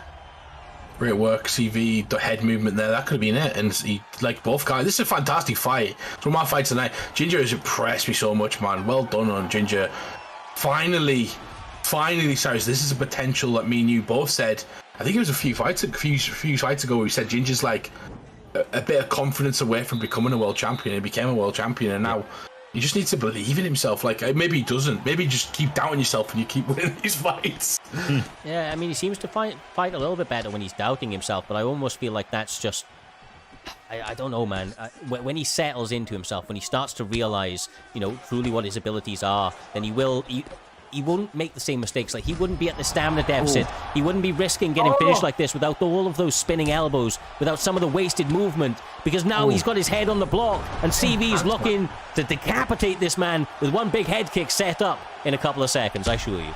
Oh, he catches him. CV, this is what we know from CV. Ginger's about to fall. Could we be getting a new champion? Big opportunity for CV, but Ginger doing a good job in the clinch, defended correctly there. We've calmed down a bit.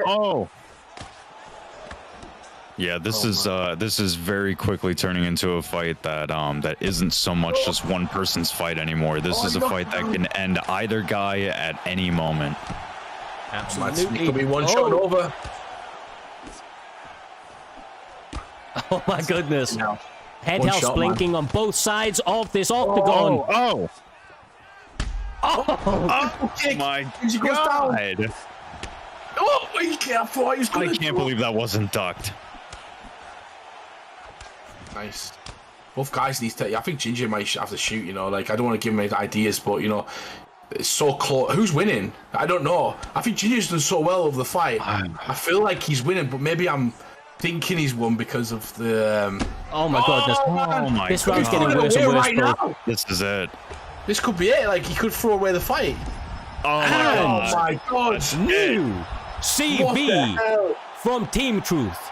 The Truth himself regains the belt for the PlayStation division to end out Season 4 of PS Carnage. Absolutely phenomenal. Through the gauntlet, he had to rise out here, Humbledink. And my goodness, did he just do that? Every challenge put at his feet, he answered and some. No complaints from CV. Every time, any opponent, anytime, anywhere, this man has found a way to get his hand raised. And, I mean, at no better time does he do it here this evening. He's going in to the Season 5 Grand Prix as the PlayStation goddamn champion. Beautiful. Credit to Ginger, man. Credit to Ginger for... I mean, he thought he was going to get smoked and he didn't. Like, he went... I could be winning. I would love to see whoever the guy is streaming, if it's Ginger, check who's winning the fight on the judges' scorecard. Because I feel like he just threw away the bag right there, Jedi. I feel like he might have been winning that fight, maybe 3-1, and essentially that round there, he just needed to survive. And he kept firing back. I really want to go back and rewatch this fight because I feel like Ginja was doing really well with the stamina management for like the first maybe 3.5 rounds, and then at some point in the third or fourth round, it just started switching. That's crazy. Look at that. Will this confirm that there's also going to be draws in UFC 5? Can we get that going too? We shall hope, brother. There's a couple of things rumored, a couple of things confirmed, but my goodness, am I excited to tell you that UFC 5 is hopefully around the corner. If you haven't already, make sure to check our announcement channel and get yourself signed up for the beta that is around the corner.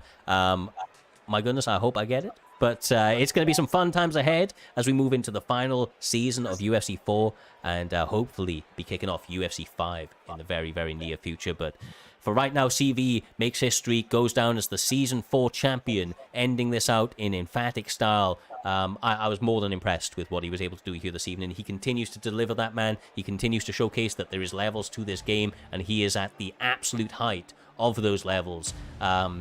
Phenomenal, man, phenomenal. And like he's so goddamn well-rounded as well. I mean, he chooses to strike. He does so beautifully, the simulation sort of style. And I just want to touch upon one thing that you said as well a moment ago, Humble, which is that, you know, about Ginger. Ginger, for my money, was on tracks to win this fight. I actually feel what let him down is that he went full Beyblade at the moment. I don't know what happened. I don't know what got into his head, but he went full Beyblade.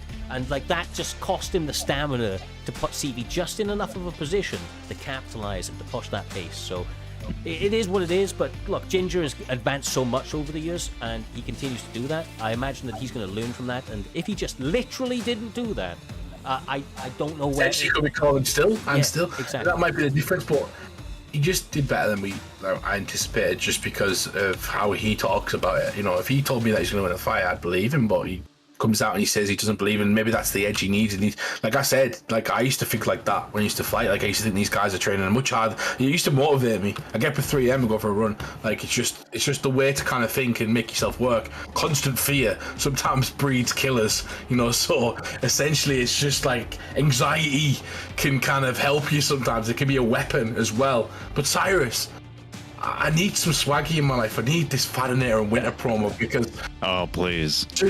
Just let's let this story tell itself because it's fantastic. Fadinator or Winter, who's gonna do it? Look, this promo gets me pumped. 100%, brother, 100%. Shout out to all the guys in the back. Continue to help us put on this, right? From our graphics team to the little promo team that is Mr. Humbledink, basically, and Lucky and all the guys that have been chopping in. We appreciate each and every one of you. It continues to deliver, continues to add unreal levels of anticipation for these monumental events that we put in, week out. So without further ado, we are going to skip across to that promo one last time for all of the guys that have joined us a little bit later on in the stream. So strap in and get ready for your main event of PT 107, the last event of the season between FSK Fadanator, Faddy the Baddie, up against Winter.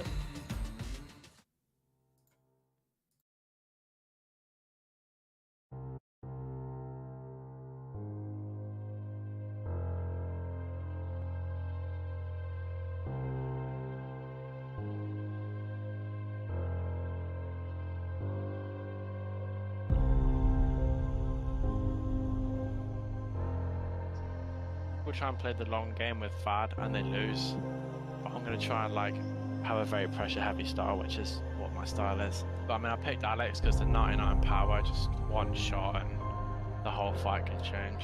I think people are just too scared of him. Like at the end of the day, he's just a player. I think people have this like mental mindset before they go to the fight. Oh, I'm fighting the best in the world. I respect what he's doing.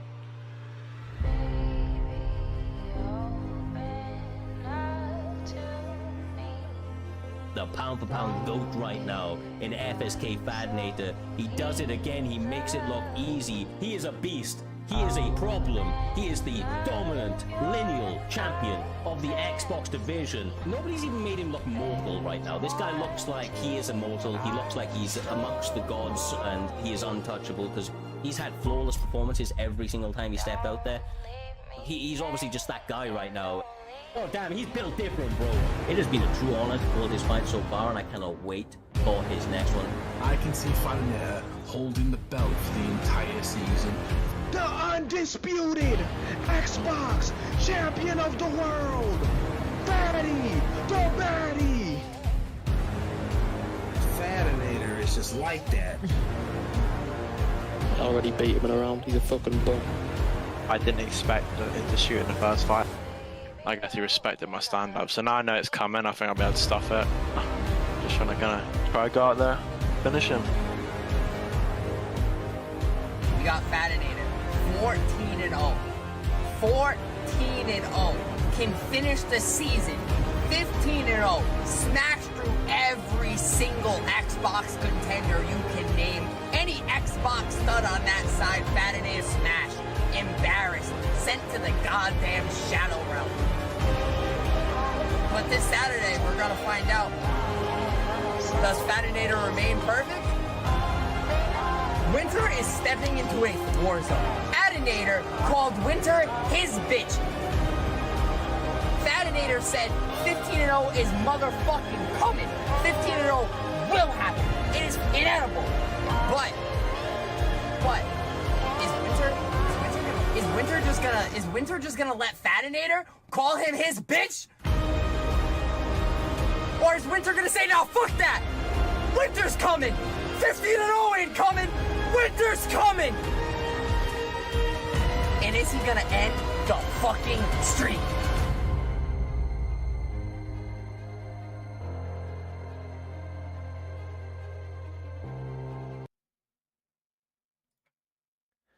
And we are back. Primetime 107, final event of the season, final fight of this evening. Joining me to call all of the action, as they have been throughout this entire evening, the emotional roller coaster that has been PT 107, is my friend and yours, Mr. Humbledink, Baron Von Jedi. Lads, the time is finally here for this main event. It has been crazy so far, but my emotions are heightened. I'm on the edge of my seat to see whether or not Fadinator can write history here this evening, or Winter Jade can answer the tall task of upsetting that and claiming gold for the first time there, Humble.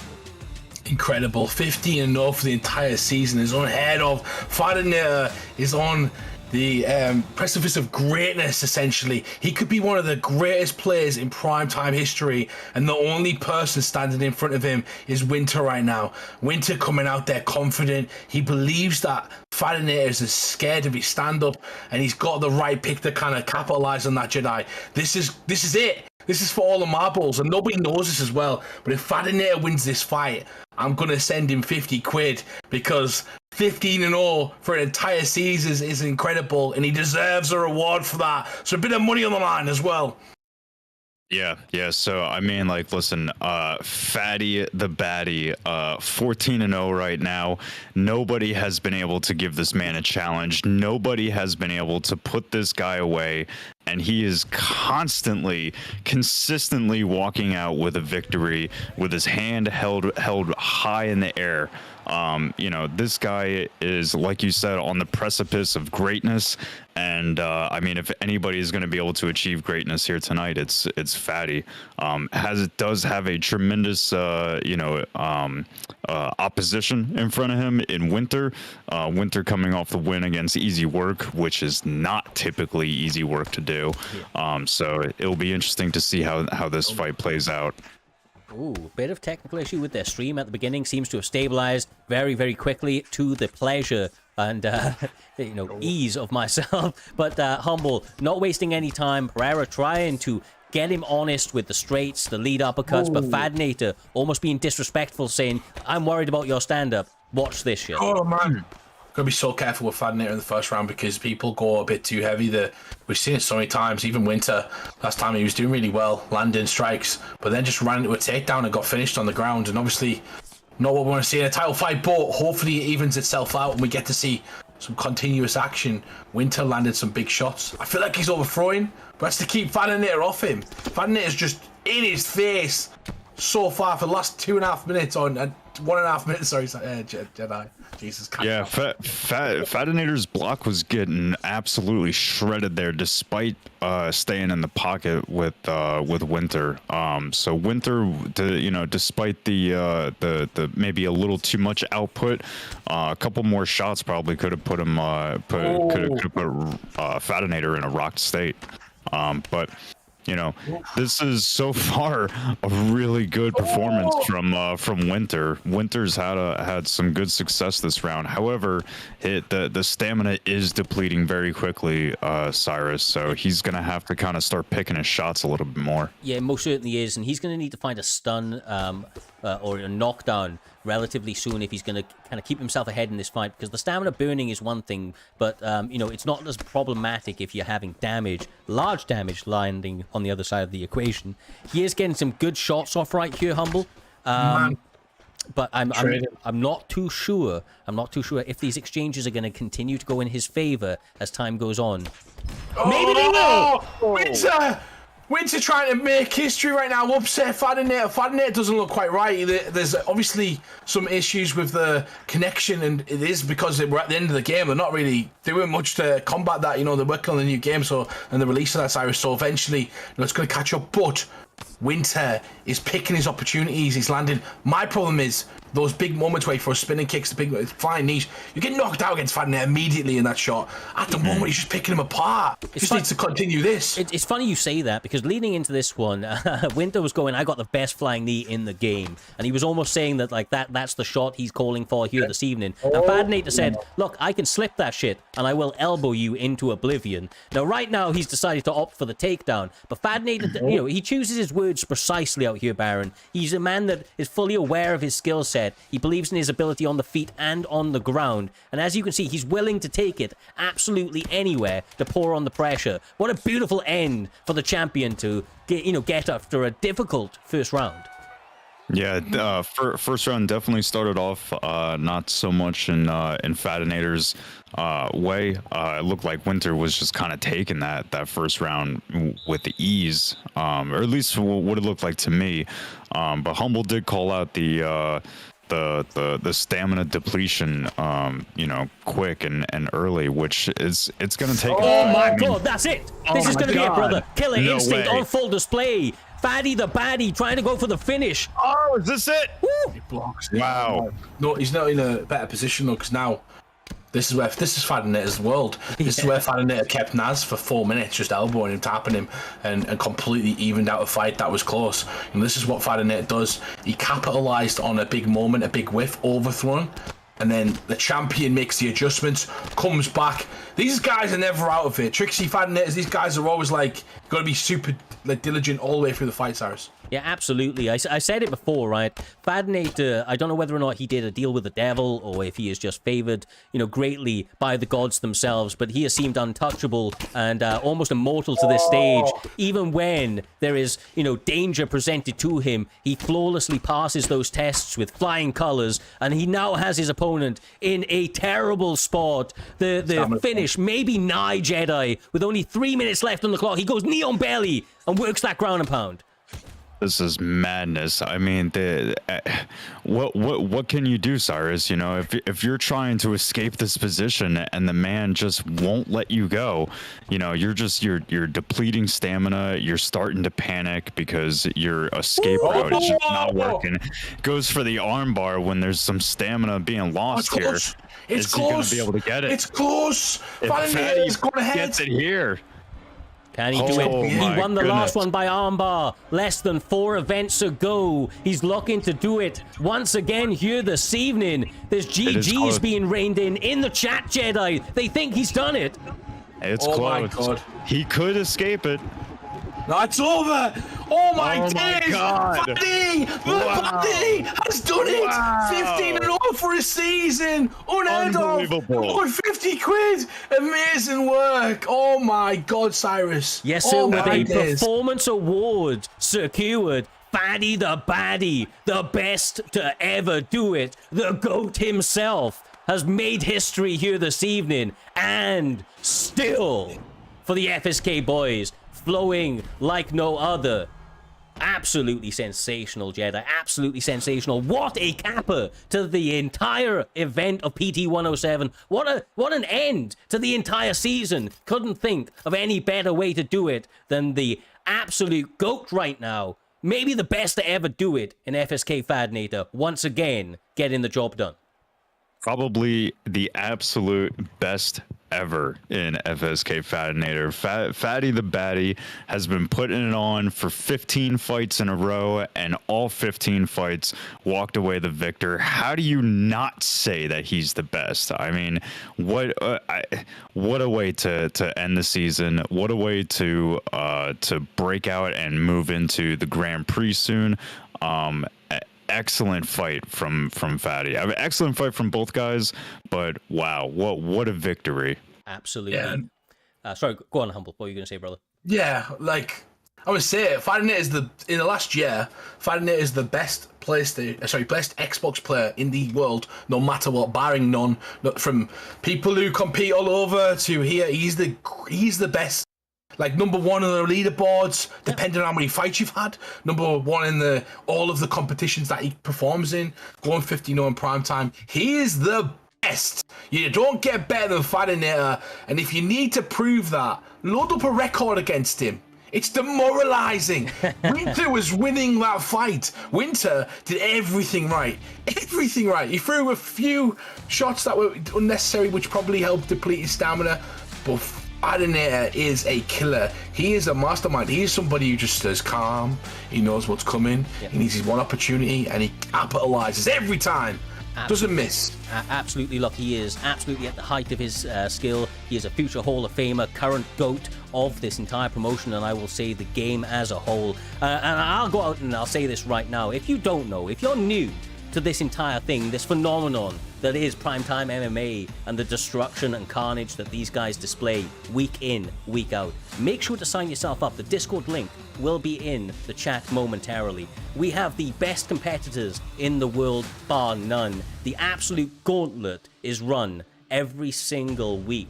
Whether you're uned to ed, the best will rise to the top, and there is no better proving ground for your skills and abilities for all of the glory than right here under Primetime MMA. We continue to expect bigger and better things. We have a lot in the pipeline. And of course, this now is the end of this season for both Xbox and PlayStation. It's been... UFC4? UFC4 last season? UFC4 last season now. What we expect to be our last season of UFC 4 will be starting not next week because of the UFC scheduling in Paris. It will be the following week. We will be kicking things off with the PlayStation Grand Prix, I do believe. Kicking it off with a bang. Doing it the right goddamn way. The Grand Prix. You know this, Humble, and I know I'm going on a bit of a rant, but I have a lot to say here, brother. It's been a long old road, right? The Grand Prix, if you've never been involved with them in the past, they are the best way to kick off the seasons. The excitement, the non-stop action that we see from these competitors having to fight their way through that tournament to, start the season off in a big way and with that strap, wrapped around their waist.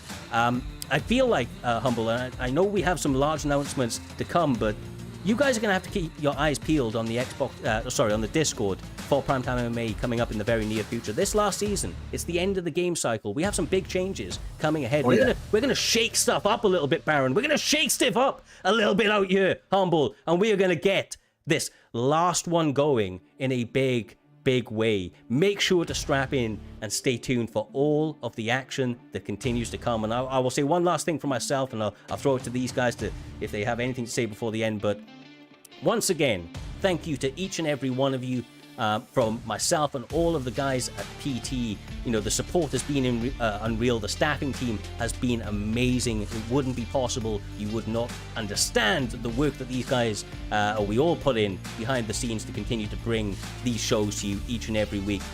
Thank you to you, the viewers. Of course, you have non-stop supported us throughout this entire journey. It only continues to get bigger and better, and the support is truly appreciated. It's what continues to motivate us to continue to put on these showcases every single week. So thank you from the bottom of the heart, and once again, if you've loved what you've seen so far, stay tuned for the absolute madness that is promised to be in the final season of UFC 4. 100%, and join the raid. We're going to be raiding Polo Kid Khalifa, and if you follow him, he does 25 push-ups for every person that follows him. So let's get 46 people in there, and let's times that by 25 and make sure this guy has to do as many push-ups as we can make him do. He's a good guy, man. Thank you so much to everybody in Jedi. Amazing performance in your first day. We love you all, man. Thank you so much. I love Jedi's great thing to say. Yeah, Jedi, plug your channel, brother. Yeah, I mean, listen, if you guys enjoyed me at all, thank you. I do have a podcast on Sundays on my Twitch channel, but thank you for Primetime. Thank you, Cyrus. Thank you, Humble. Thank you for everybody behind the scenes, Doc and Lucky, and everybody. I do appreciate having the opportunity to come here and do this here today. It's been a lot of fun. Primetime is awesome. I had a lot of fun here today, and looking forward to doing it again soon. Absolutely. Well, from myself, Jedi, Humble, and all of the team here at Primetime MMA, we wish you a great Saturday. We will see you not next weekend, the weekend following, for the Grand Prix and the beginning of the season. Stay safe, much love, and we'll catch you in the next one.